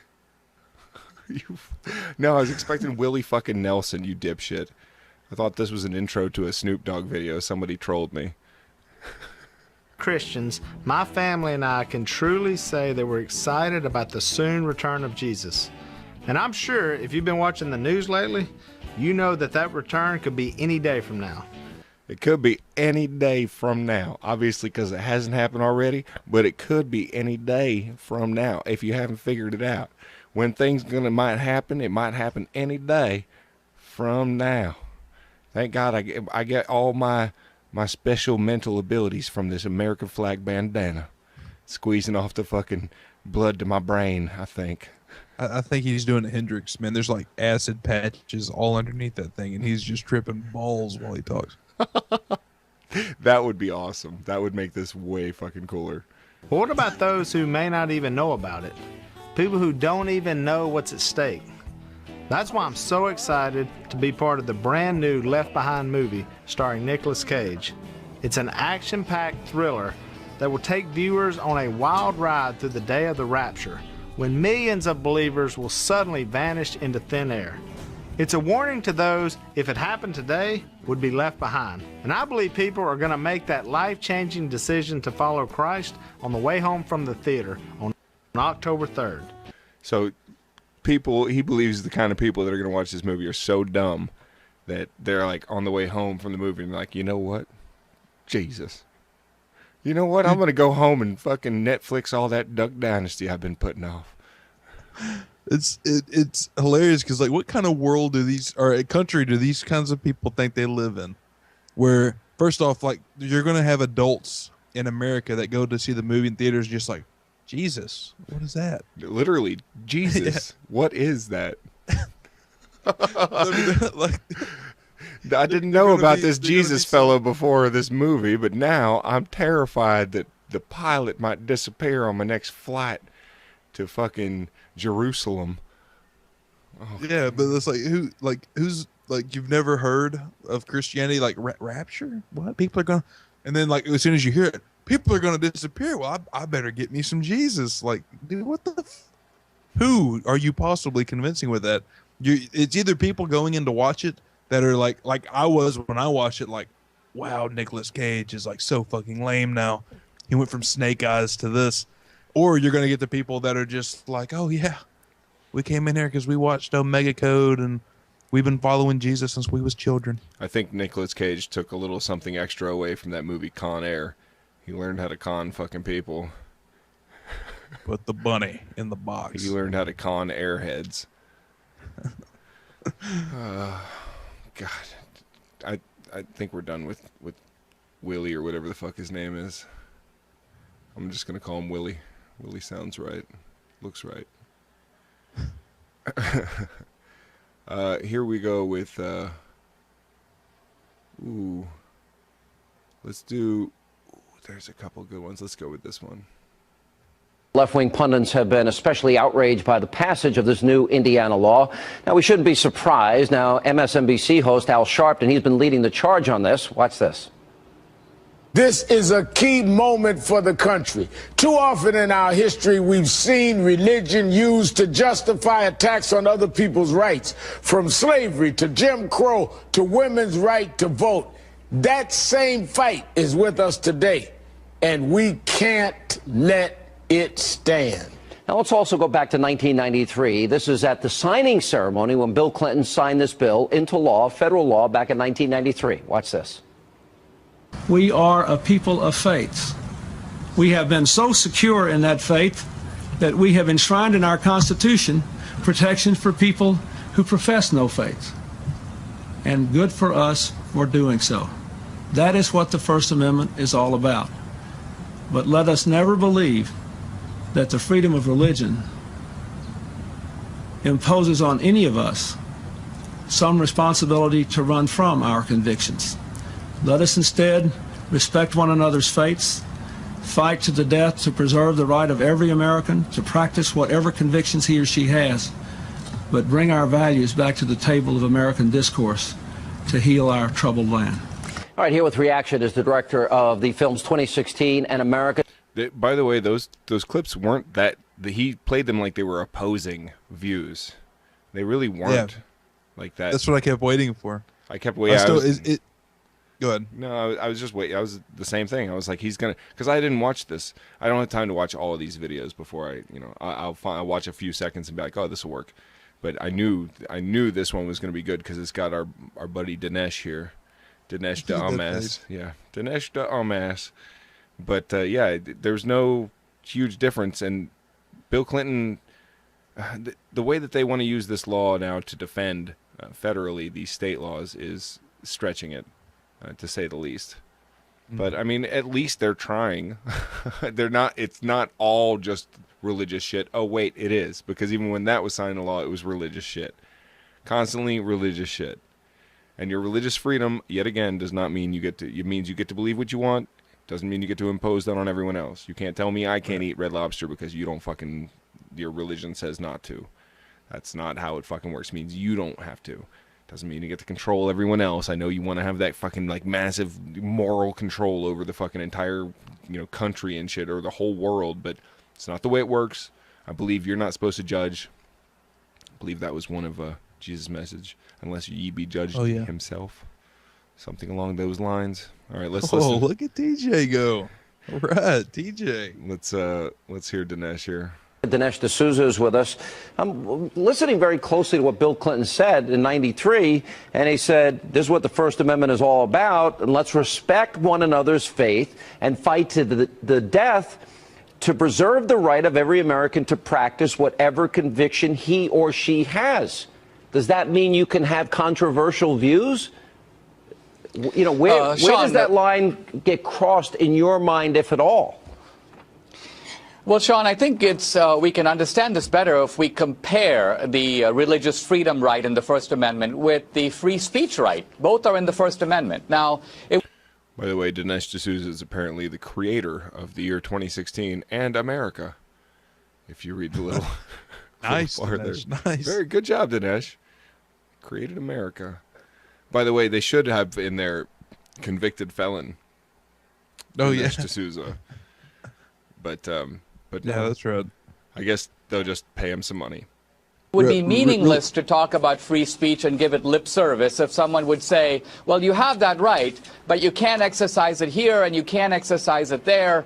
In other words, the right would be abridged if you kept blocking it at every turn. Similarly, if you have a religious freedom right, that means the right to celebrate Easter. It means the right to practice Christian morality. It's the right to live by those religious principles. Now, what the left is basically saying is you can live by those religious principles except when we say so. Except that's exactly what the right is saying.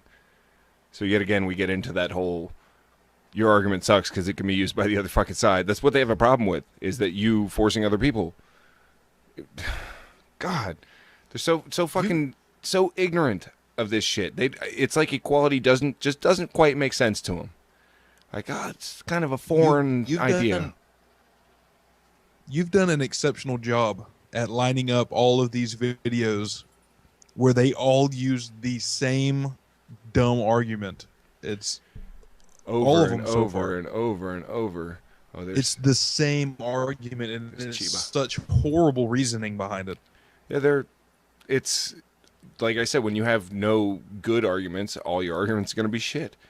And they're only convincing to people who want to hear it, don't want to think about it, are completely fucking gullible or ignorant, or, plain out don't give a shit or looking for an excuse to be assholes, douchebags, bigots, deny other people basic civil fucking rights, any kind of equality, use any kind of excuse they can. It's pathetic. I hate people like this. And that is actually a way of undermining the religious freedom rights. So you're saying there's got to be a purity. You're saying there's got to be a purity to the First Amendment. But what do we say then to somebody that has a very controversial religious view, radical Islamist? What do you say to a Satanist or somebody that wants to do things in the name of their religions that are not mainstream? No, I agree.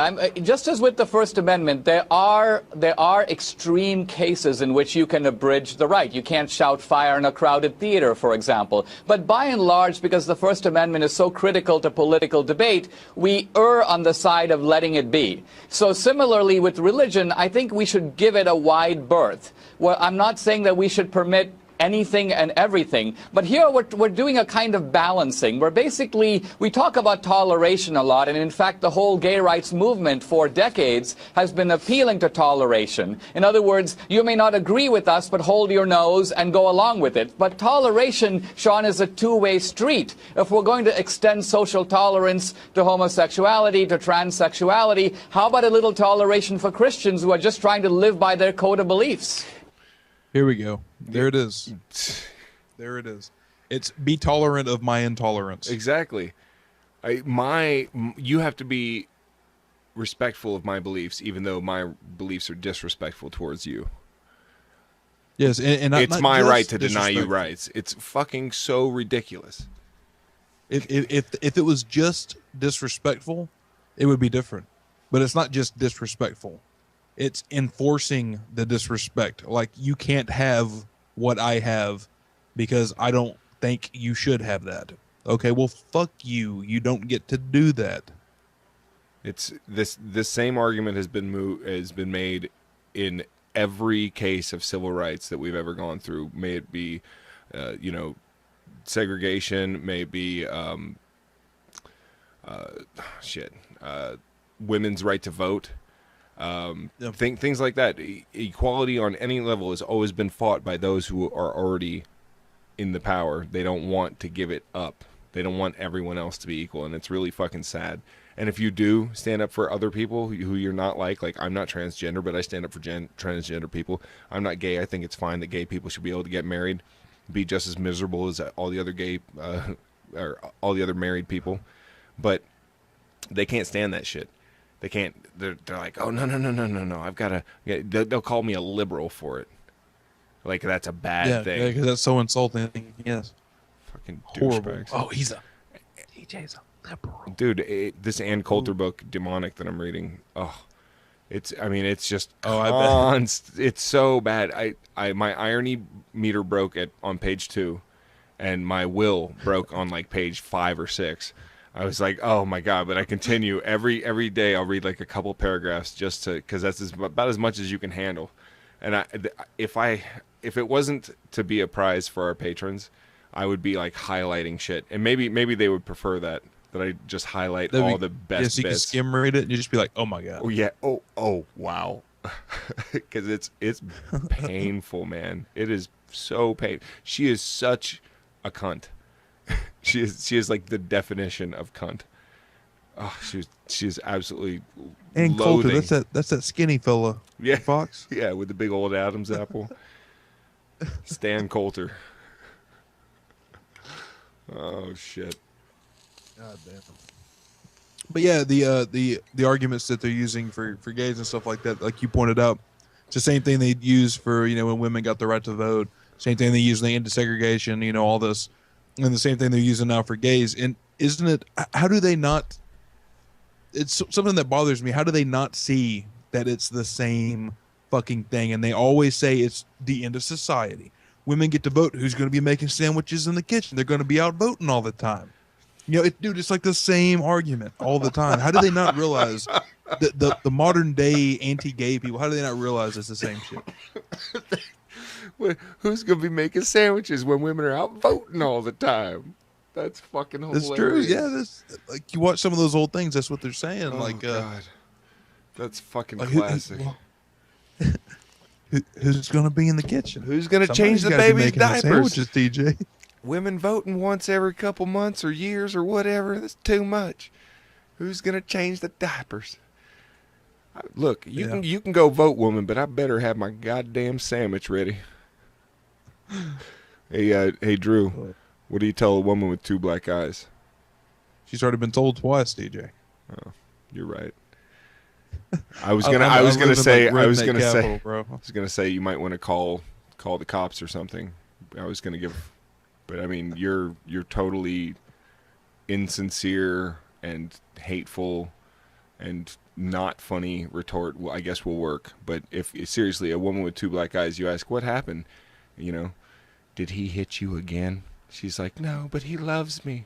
Like, look, you've got to call the cops. And Drew's just like, she been told twice. Leave her be, TJ. It's Texas. Oh, here come the band Drew. Fucking hashtags. What do you tell, or what does a woman do when she gets home from one of those "my husband beats me" classes? I have no idea, TJ. She makes dinner. She knows what's right for her. Band TJ, here it comes. Sandwiches. Barefoot, pregnant, sandwiches. Making me hungry. Not the sandwiches, the pregnant women. I'm an atheist. Babies. I eat babies. Yummy. They go great with some duck sauce. When I say duck sauce, I mean baby ducks, squeezed, wrung out. All right, enough of... I swear to God, because I'm a huge animal lover, and I'm sure that people watching are like, that son of a bitch, he's sick. But it's, I mean, I am sick, but I would never squeeze a duck. That's some fucked up shit, like that old boy with that dove. Oh, if I could be a wing like this. Squeezing the shit out of that poor dove, man. Just he's like Lenny, and we went over this, Mice and Men. Like, oh, it's so soft. It's so soft. Throws it up in the air, and the poor thing just like one wing is kind of twitching. Oh fuck! All right, fuck Dinesh. I think it's time for a thug life. What do you think? Follow up Dinesh with a thug life. Thug life, yo. All right. Here you go. These things are becoming increasingly hard to do because I try not to double up too many of the clips unless they're really good. But enjoy. This one's definitely a lot of fresh material. If you didn't hate me before or love me, you'll do one or the other after this. I can't believe you had to use your other hand. Your fingers are so fat you can't just do it on your own. Yes, I didn't know I had it on mute that whole time. Yes, I was trying to explain that I can't cross my... That's like the most I can do. It's not because they're fat. My fingers aren't flexible, bro. I mean, this is good enough, really, technically. You can't just, like, put one over the other. I used to be able to do it, like, be really flexible with my hands, but, you know, years and years of jerking off. I don't know if anybody can... I don't think what is that, like that. Blood? That was something? the old... Blood. Yeah, do you remember that? Can you see it? Oh yeah, Blood, man. Yeah, you're so hardcore. East side, West Side gang war. Except for you're in the central. Your Texas is like right in the middle. You were just, I don't even know where I learned that. You were just caught in the middle of the gang war. East side, West side. They all met in Texas to battle. It was the central, neutral ground. They needed somewhere with lax gun laws where they could have big shootouts. All right, here's Thug Life after that awesome Blood for you. I don't even he and the boys and girls club. God damn it! I want to go out and let's move. So we all smoothie ass, and you to get take off like an ass in the house.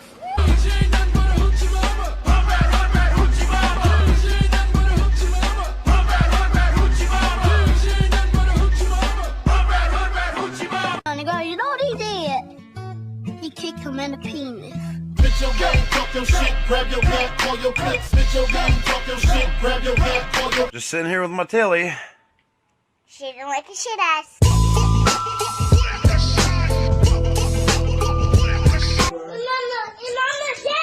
I'm grown. I'm a daddy.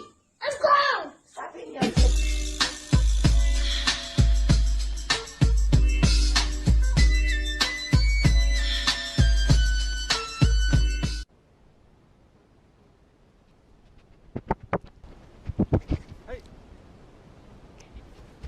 Hey, no. D to the E to the S to the I, yeah. That's how we ride, man. And no lies on us, they see revolution.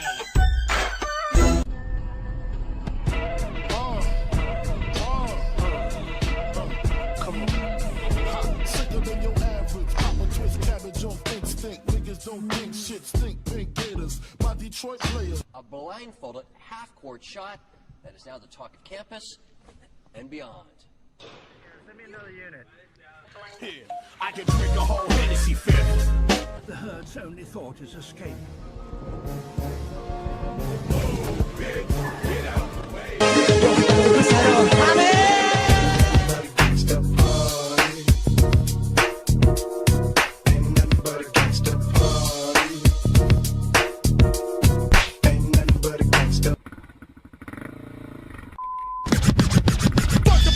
Coming straight from the underground. A young nigga got it bad cause I'm brown.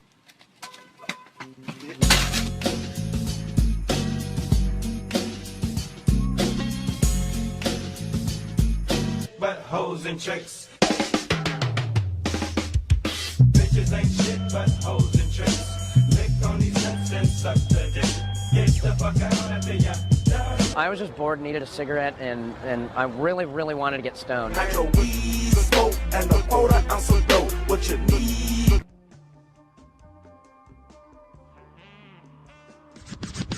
Fuck the police coming straight from the underground. This crab, also badly hurt, simply performs a quick battlefield surgery, amputates its own claw.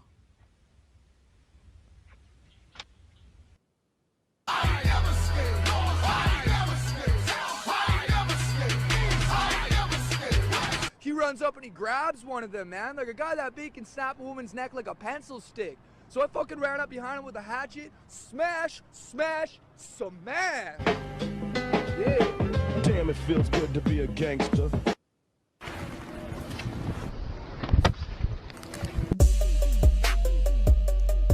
High five. High five. Oh, magic conch shell. What do we need to do to get out of the kelp forest? Smoke weed every day. And today we will be reviewing this, I don't know what it's called. Maybe it's called Fuck You. Where the hood at? Had a nigga in the cut where the wood at. All the niggas acting up where the wolves at. You better bust that if you don't blow that. Popped up, shallow right field. Long run here for Infante and fielder, and Prince can't get there. He was the closest.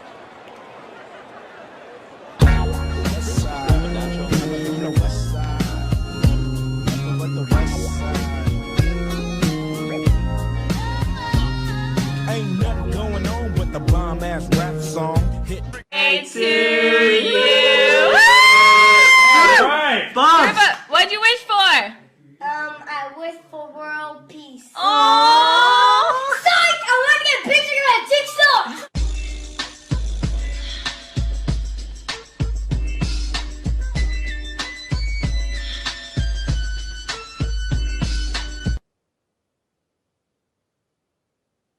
Hell Hey, yeah. you ain't talking about nobody!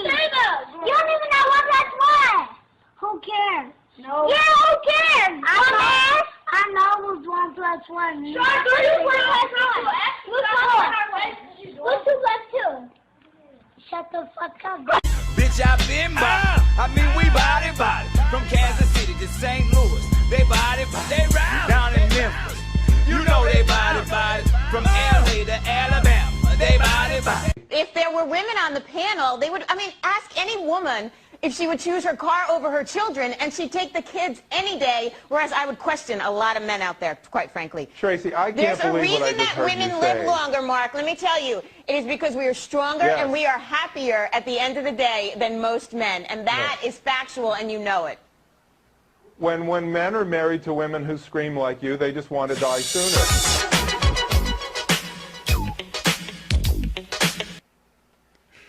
Classic. Awesome. Dude, all those were. I don't think I'd seen. The only one that I think I'd seen is the ball player with the hot dog, bro. That was like all it new to me. I don't know. Maybe I just missed them. I'm rocking. Let's see what discrimination What an really asshole. is.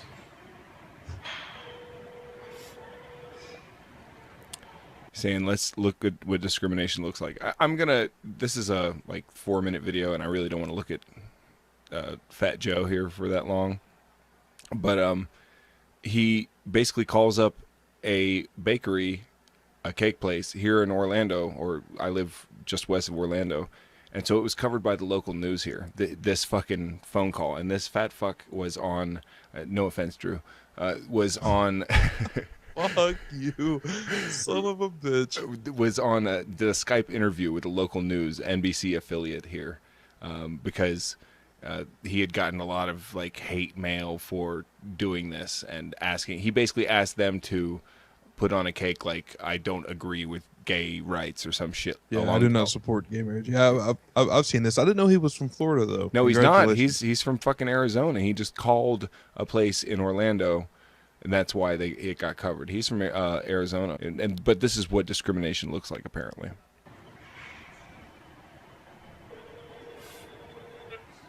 Good afternoon, Cupcake. This is Sharon. Yes, Sharon. Do you guys do sheet cakes as well? We do. Okay. I need a sheet cake, and I need it to say, "We do not support gay marriage."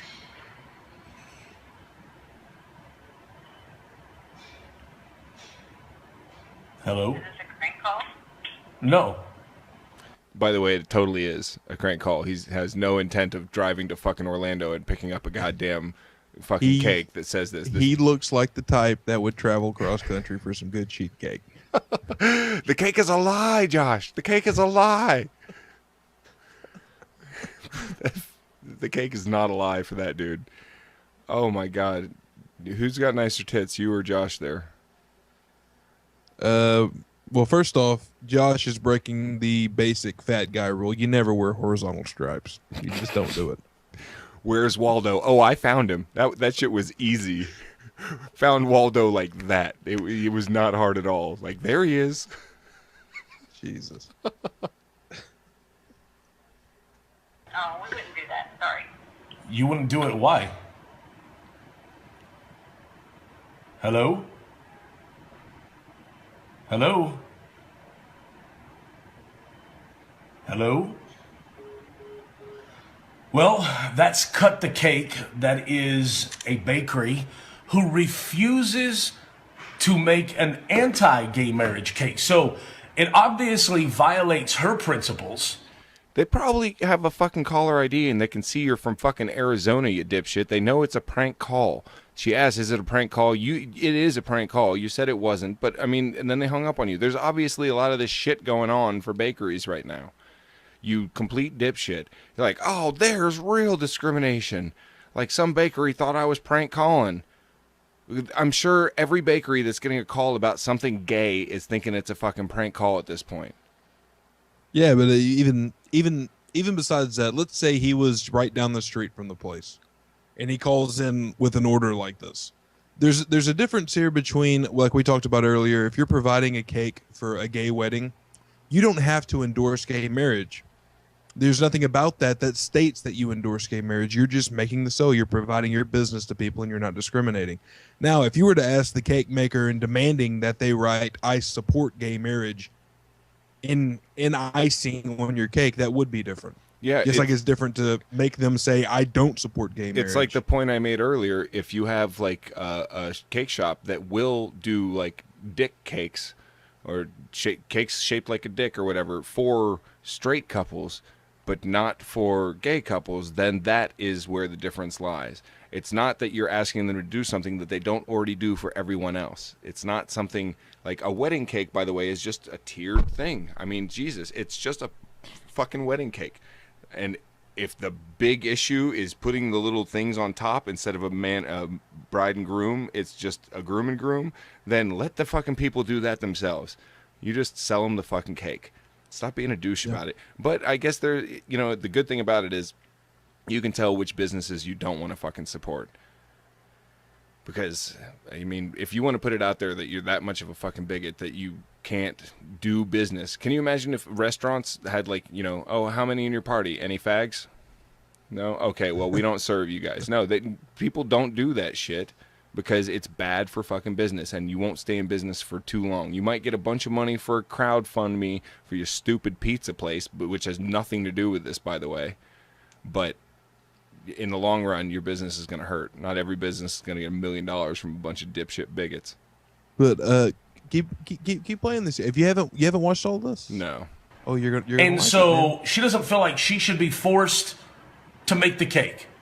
And yet it is that there's all of this hoopla going around because Christian bakeries think that they shouldn't be forced. Look, this is not about discrimination. This is about them having the freedom. Now, you've heard it firsthand. That is Cut the Cake in Florida. Sharon Haller is the owner. Right there. You can call her yourself, ask her the same exact questions. But let me just ask you this. Is it really fair? Because we're getting to the place in America now to where Christians are not allowed any sort of freedom of speech. Because if they don't believe in quote-unquote gay marriage, which gay marriage isn't even illegal. It's called marriage. If you're a gay man, you want to be married, guess what? Just go find a woman and get married. Because marriage is constituted as one man, one woman. There's no such thing as gay marriage. Oh, what a fucking clown. Yes, this means that these types of people would rather you marry someone you're not attracted to than marry someone you like just because the idea of same-sex marriage pisses them off that much. Just fake it like all those hardcore anti-gay guys like Brian Fisher do. Just fake it. Or Michelle Bachmann's husband. You know you want the dick. Just fake it. Pretend like you don't, for Jesus. It's worth it in the long run. Just trust me.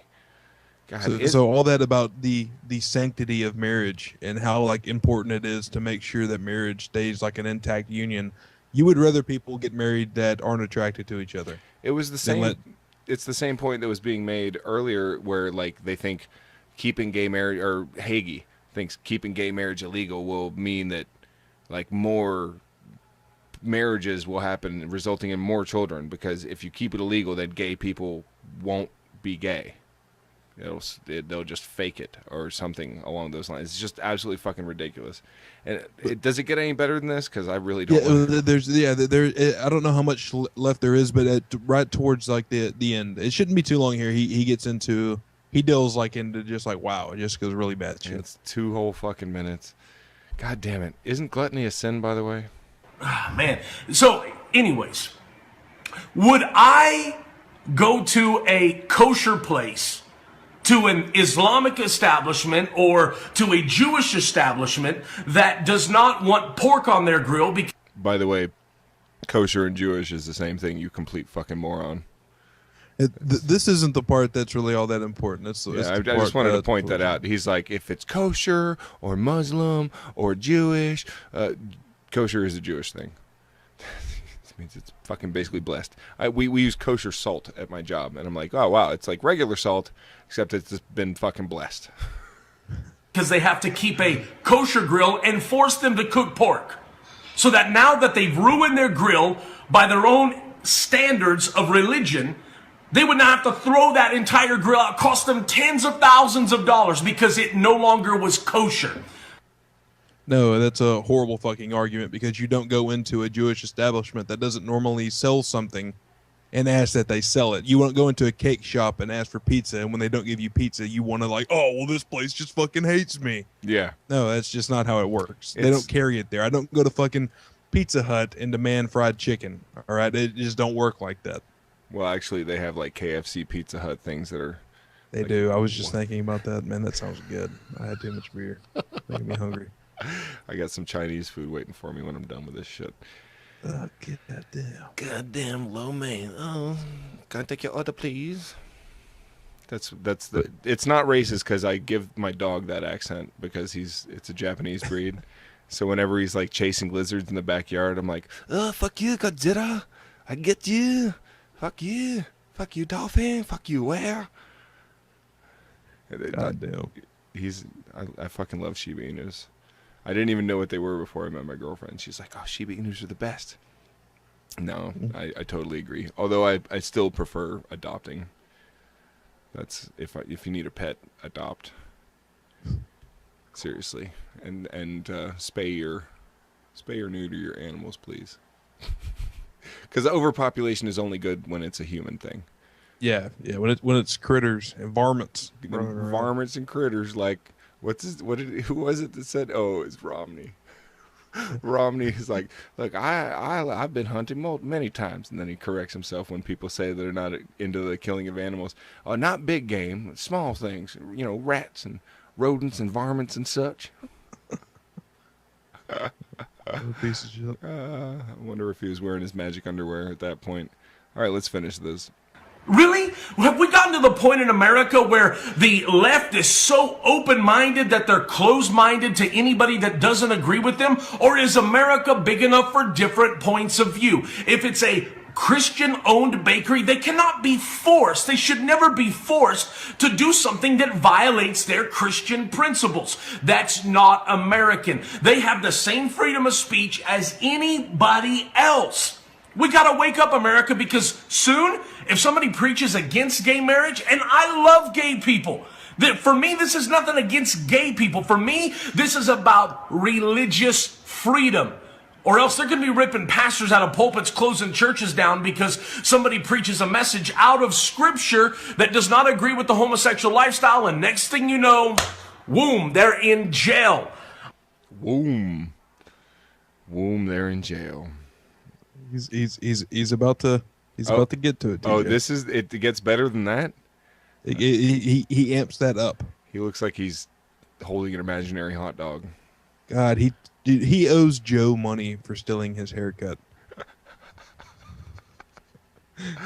I lost some weight once. I found it. Josh Feuerstein had stolen it. Yeah. I'm asking that you today would show the hypocrisy that's going on. By Cut the Cake and Share and Holler and all of these other bakeries, would you take a moment and click share on the side, the bottom of this video? Why we have to protect religious freedom in America. If not, we're just as bad as the land that we tried to escape 200 years ago, trying to impose things on people. This is a republic of free people. Let's stay that way. Click share on the side, the bottom of this video, like and comment below. If you're not and supersize that for me, please. Oh, damn. I must have seen a different version. He said something, he stressed something to the effect of about how Christians aren't allowed to say anything out in the open anymore. And he did a little rant about that. I guess this one doesn't have that. Might have cut it out. Oh. Who knows? Because, Christians aren't allowed to say anything anymore. Coming from the guy who's become popular on the fucking internet for freely expressing his goddamn opinion. And the only rebuttals he ever gets is people telling him why he's fucking wrong. But why do you hate him so much? The internet. Why do you hate him? You should love this guy. He's got your favorite hairstyle and the same build. All right, I've got a couple more of the anti-gay thing because that's a big hot topic. So lots of that, but they're at least different than what we've covered already. I mean, not in the arguments, but the people. Now we have seen this full-out conflict. It's in Indiana. It's in Arkansas.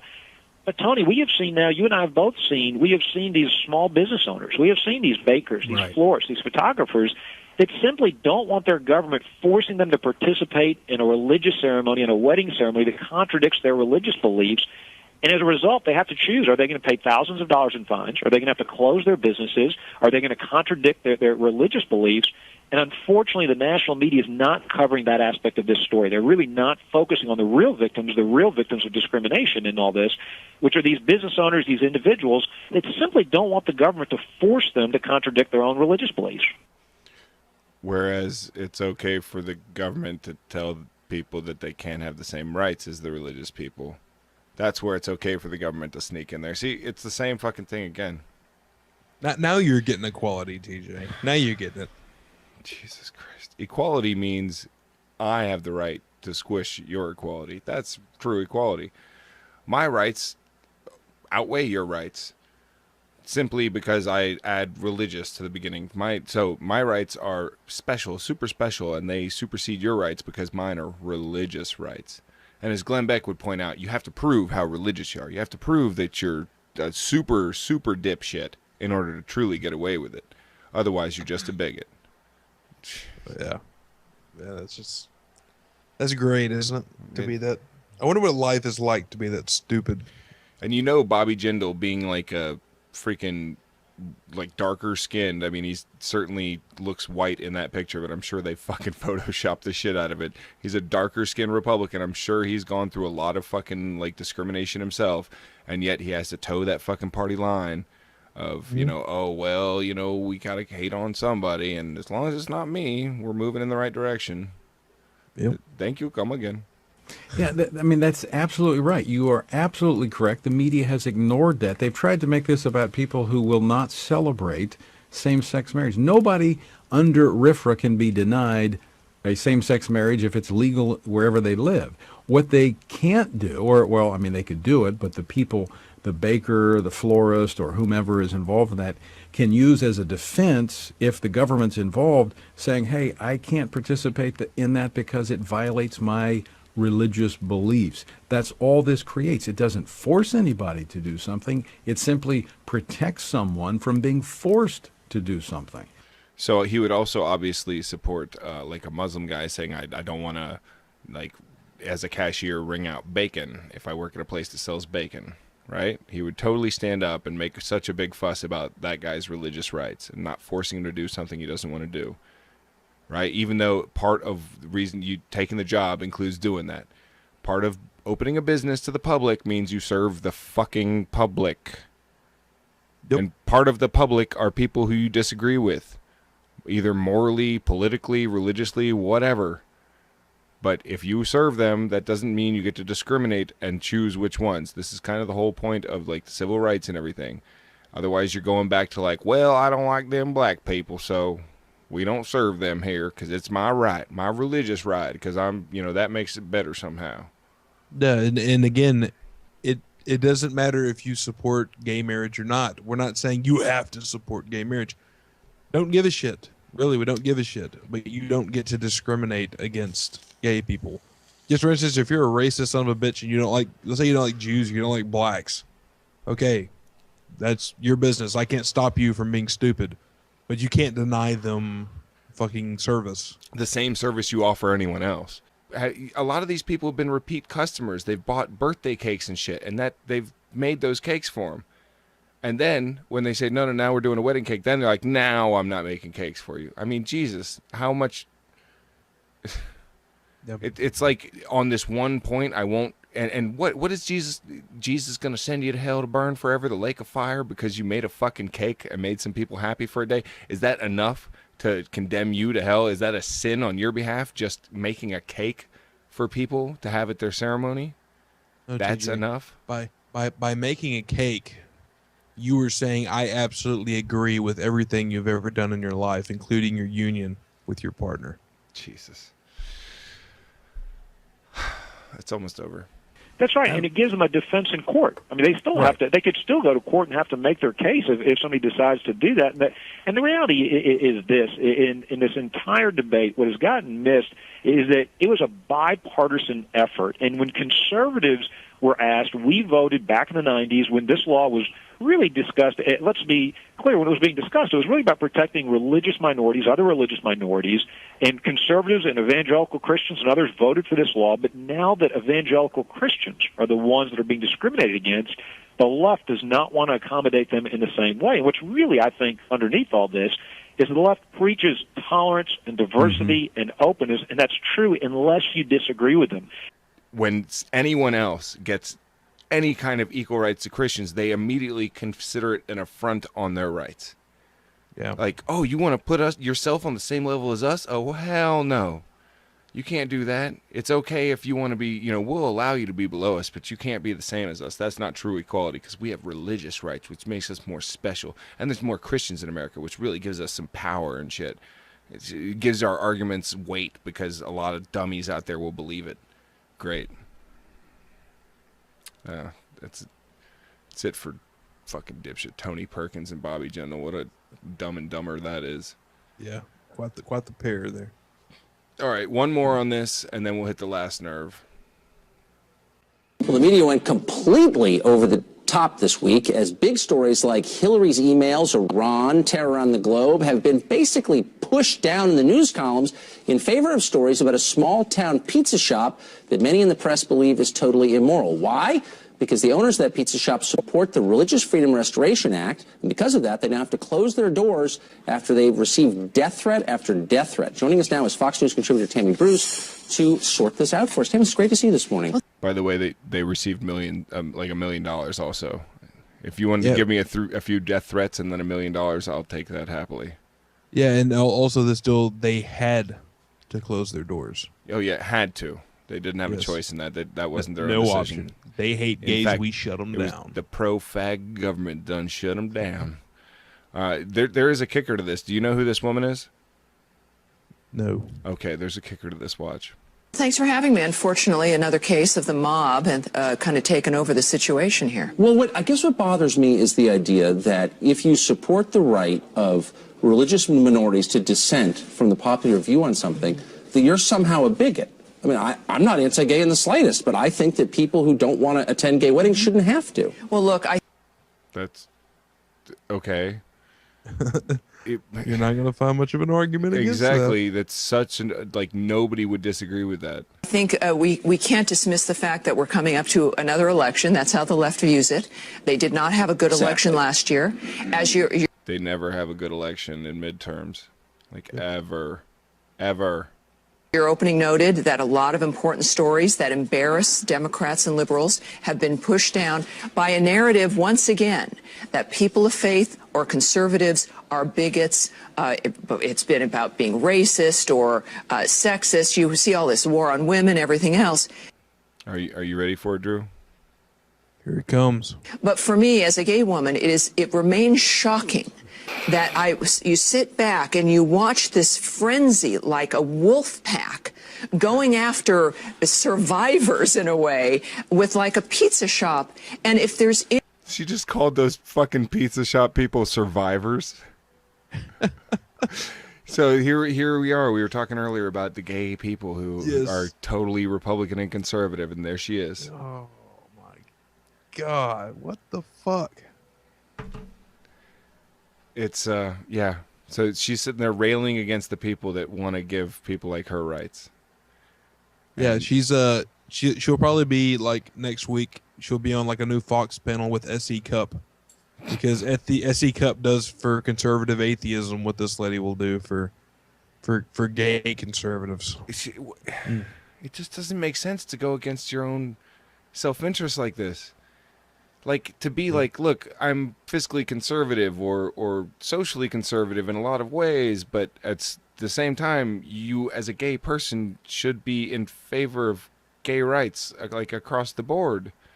Equality. We're not asking for special rights, which I'm sure you would fucking call them if people get the same rights that, the special gay rights. No, it's just the same as everyone else. It's not special because you want to claim ownership of the word marriage. Get the fuck out of here. You know, we claim ownership and we define it and that's it, and then nobody else can use it, and get the fuck out of here. Yeah, this is like really sad to see, man. It hurts a little bit. It hurts deep down. It does. Maybe, just to bring us back from this hurt, we'll play a quick funny video before we hit the last nerve. Anyone in the world who should understand the vulnerability of being a minority, being somebody that maybe others don't understand or relate to, the vulnerability about work and jobs and your own, be able to live your life as you see fit, it's the gay community. Exactly. And for them to turn, and this is for, as I say to every other gay person out there, especially young people, for you to turn into what we have been fighting against for generations. My activism began with ACT UP, which was a gay group dealing with AIDS issues in the 80s. For me to turn around in the 21st century and see that this is what we were fighting for so that we could condemn people who are different and with whom we disagree. Exactly. It is the antithesis of what every civil rights movement was about. So there we have it. Now she's embarrassed that she fought for gay rights before, because now the rights that she has are the gay rights are being used in a way where they discriminate against these poor Christians. What I'm stuck on this, dude. What the fuck goes on in someone's like this? What goes on in their mind? They're speaking up for people that are blatantly discriminating against the group that they themselves are in. I guess she doesn't want to get married. I don't understand how people like us who aren't gay, who really have nothing at stake on a personal level in something like that, how we can understand it so fucking good, but yet someone who has been an activist for like 30 fucking years hasn't even got it in their head that this is the same shit. Calling a bigot is bigotry in this dipshit's mind. Yeah. I'm over it. And what is it about, for instance, it's funny because we would say that, and even Glenn Beck basically did say this earlier, it's wrong on any other account to do that. It's wrong on any other account. But suddenly when it's a religious belief, if it was any other kind of belief, it's bad.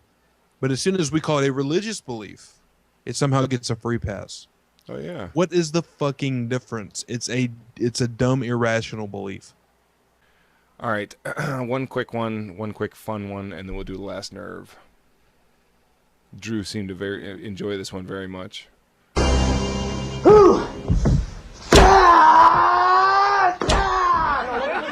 Hold it. You're going back when I hit, man. Just keep it right there, bro. Don't let it move. Just keep it right there. Husa. Husa.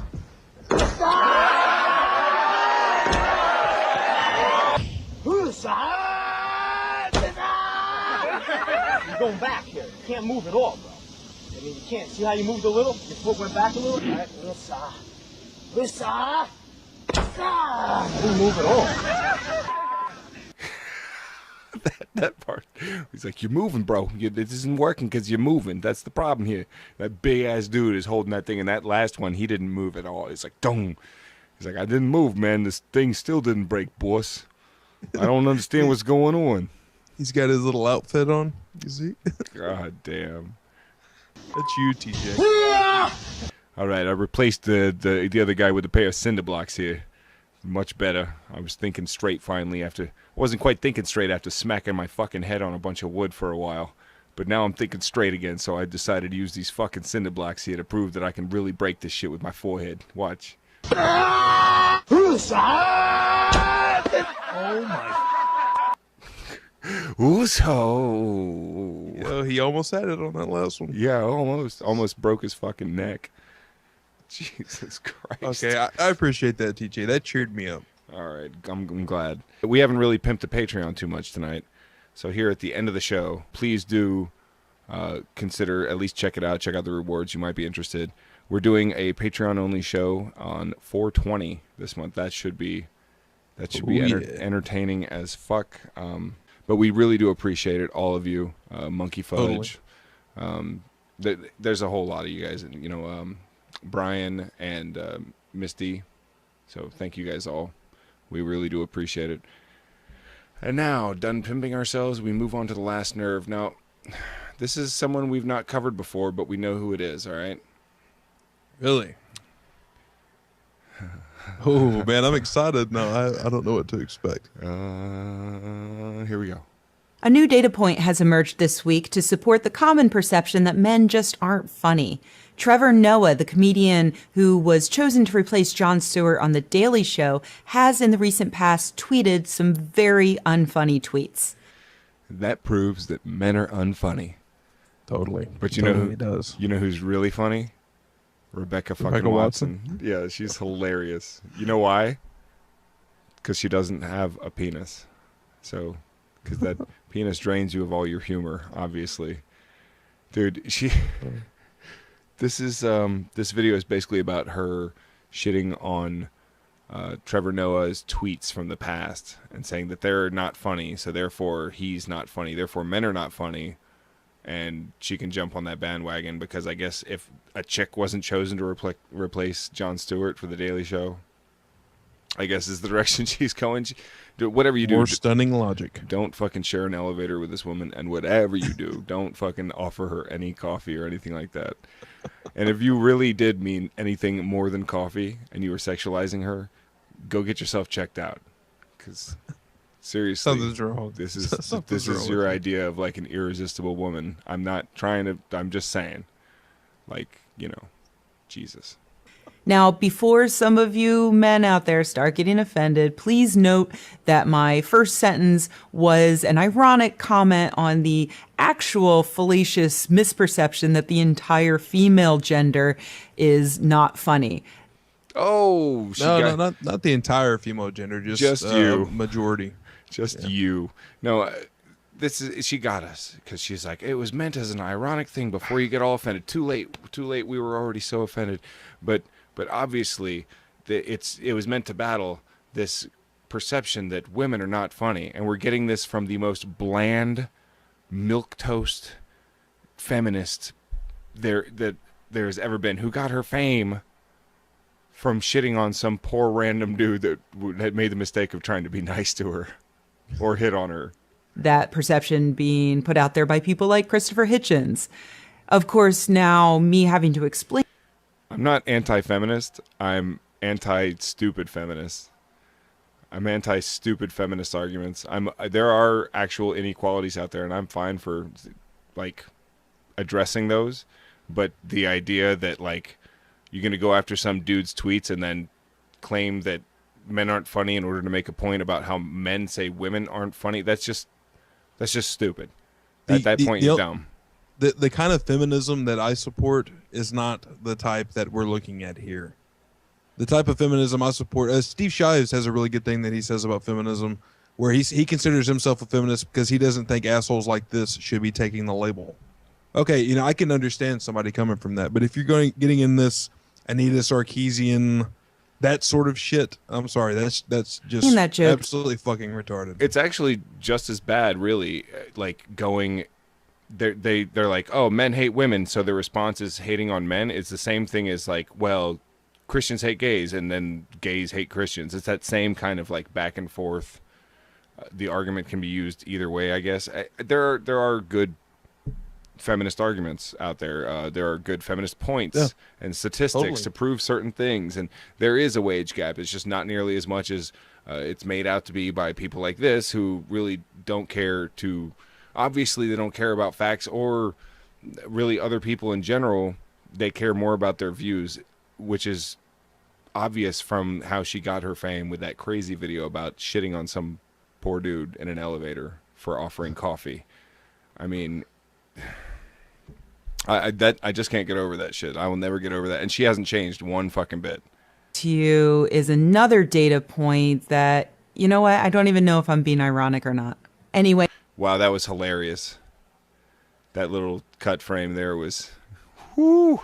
They should have put a laugh track in there so I knew when to fucking laugh. To figure out whether or not Noah is a good fit for The Daily Show, some people took it upon themselves to sort through his tweets. And what they found were some tweets that could be considered sexist or anti-Semitic. Like, oh yeah, the weekend, people are going to get drunk and think that I'm sexy, fat chicks everywhere. Or, behind every successful rap billionaire is a double as rich Jewish man. # Beats by Dreidel. And then, of course, there... That Beats by Dreidel one was actually pretty funny. Yeah, it's just humor, but I mean, look at her face. It's not funny. Yeah, really, really, it's dry humor or whatever, but I fail to see how that's terribly sexist or anti-Semitic. Like, so you're not allowed to make jokes? I mean, I thought that was kind of the point of comedy, was that it goes outside of the bounds of what would normally... You kidding, TJ? This is modern feminism. Hell no, you're not allowed to make jokes. Jesus. It's like, I'm angry about this guy because he made some tweets. I wish I could see the dates on these tweets. I'm sure they're old as fuck, too. There's the great combo of both sexism and anti-Semitism in this tweet about how some sports person doesn't go down easily, just like Jewish chicks. And before you atheist... That was fucking funny. Oh, Jewish chicks. You remind me of a Jewish chick, Drew. Oh, do I? L'chaim. Oh, yeah. I like the way you said that. Octopus. This octopus prime. I can't even do it.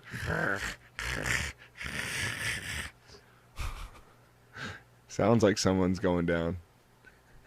You know why Jewish girls can go down easy? Because they got those big-ass noses and they can still breathe. That's racist. That's not the Jewish... Well, whatever. It's an ethnicity, not a race. Exactly. To me, a race is something like NASCAR or like, you know, a marathon. Those are races. Like, people are just fucking people, as far as I'm concerned. I'm not saying like I'm blind to race, but like, I hate putting people in groups just because of. It's like grouping people because they're tall or short, or fat or Drew, or skinny.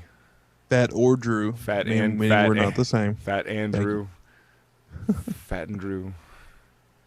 Men's rights activists who hate watch my videos start slapping your keyboards to comment about how women and Jews are so sensitive, you should note that he also had some choice tweets about atheists, like, without God, atheists wouldn't exist. Okay.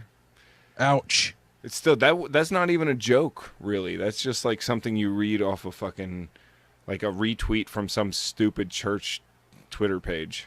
Yeah, I've read the ones that this dude did on atheism. I didn't walk away offended. I was just like, wow, I don't know. I just would hope that it's maybe funnier. And she was like, she's like, well, before you get all offended and start typing at your keyboards, like, no, I wasn't typing at my keyboards before about you being too sensitive. I was just saying it. And I'm not a keyboard warrior. I take the time to fucking like make videos, and so do you. So I don't see why, like, anyone that really cares about shit tends not to just leave a fuckload of comments. And yes, I'm shitting on you, chat. A lot of you make material, but in order to affect people just through fucking chat or text or comments or whatever, that's a hell of a task. You're gonna have to devote a lot of time to it, and I don't have the patience for that shit. And so I just throw the fucking camera on and say it, get out of the way. But as far as like, oh, don't be offended and be a keyboard warrior. Look at what he had to say about atheists. Like, oh, so now you'll be on my side because he also said some shit about atheists. No, I'm not like as thin-skinned as you are, apparently. Yeah, and actually, you've really, I think what she's done here is like really make that case. Like, she's like, now you see where I'm coming from. Like, no. I feel you've just proven me that you're way too overly sensitive about this shit. Exactly. And I do feel kind of bad for shitting on the chat. And I did do the comment thing for a long, long time. But, yeah, I got tired of that shit. I lost my patience with it. I need to be able to just... I don't care if I misspeak occasionally. It's still a hell of a lot quicker and more effective than trying to reach as many people as I do through fucking comments and shit. Nobody has time to read. Imagine if the goddamn podcast was a text formatted thing. It would be like a book every fucking episode. We're almost over. And so Christopher Hitchens wrote a book that atheists live by. They worship him and believe in his teachings. # we all need a God. I agree. That's fucking stupid, but it's still not offensive. Yeah. I don't understand how you like walk away from it like, oh my gosh. It's now like, okay, I agree well, with. Now congratulations. I agree with He's Rebecca like the other Watson. fucking 90% of TV hosts that are religious that would have said the same fucking thing. Okay, it's not like we're not used to it. Wasn't Jon Stewart Jewish? Yeah. So I guess in her world they're getting an anti-Semite to replace a Jew. Dun dun dun. As is usual in cases like this, there are a lot of people arguing whether or not these tweets are bigoted. But what seems to be lost in these arguments is the simple fact that all of these tweets absolutely are definitely not jokes. What? Was that supposed to be a joke? Was she joking? She's either serious or joking, and I can't tell. That's how fucking unfunny she is.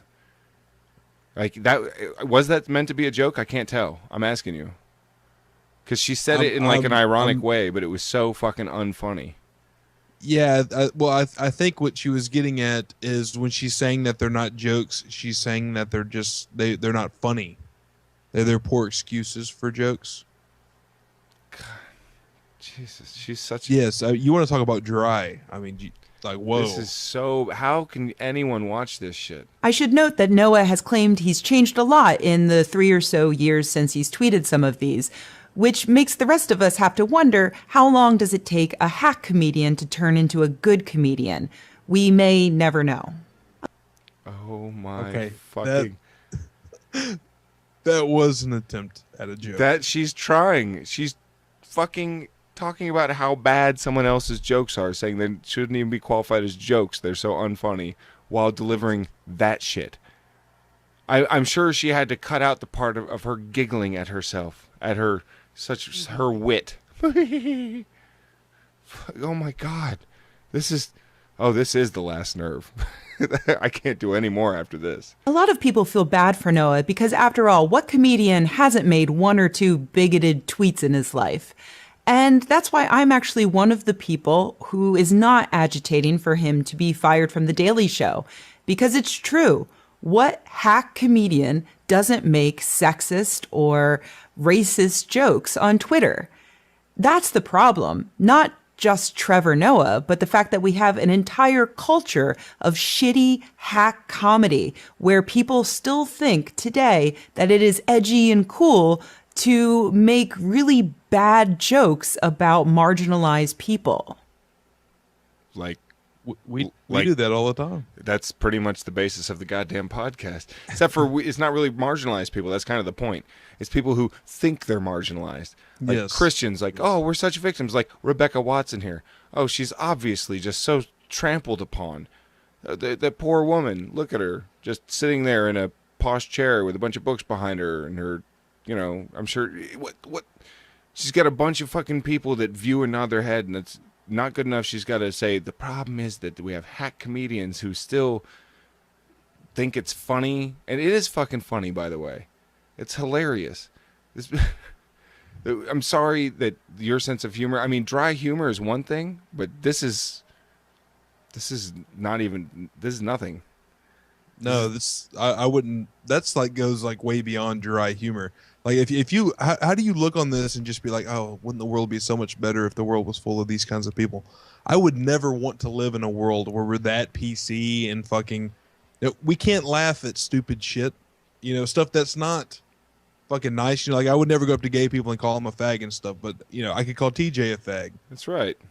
Because we TJ judge knows Rudder. that I'm not anti-gay. I know TJ's not anti-gay.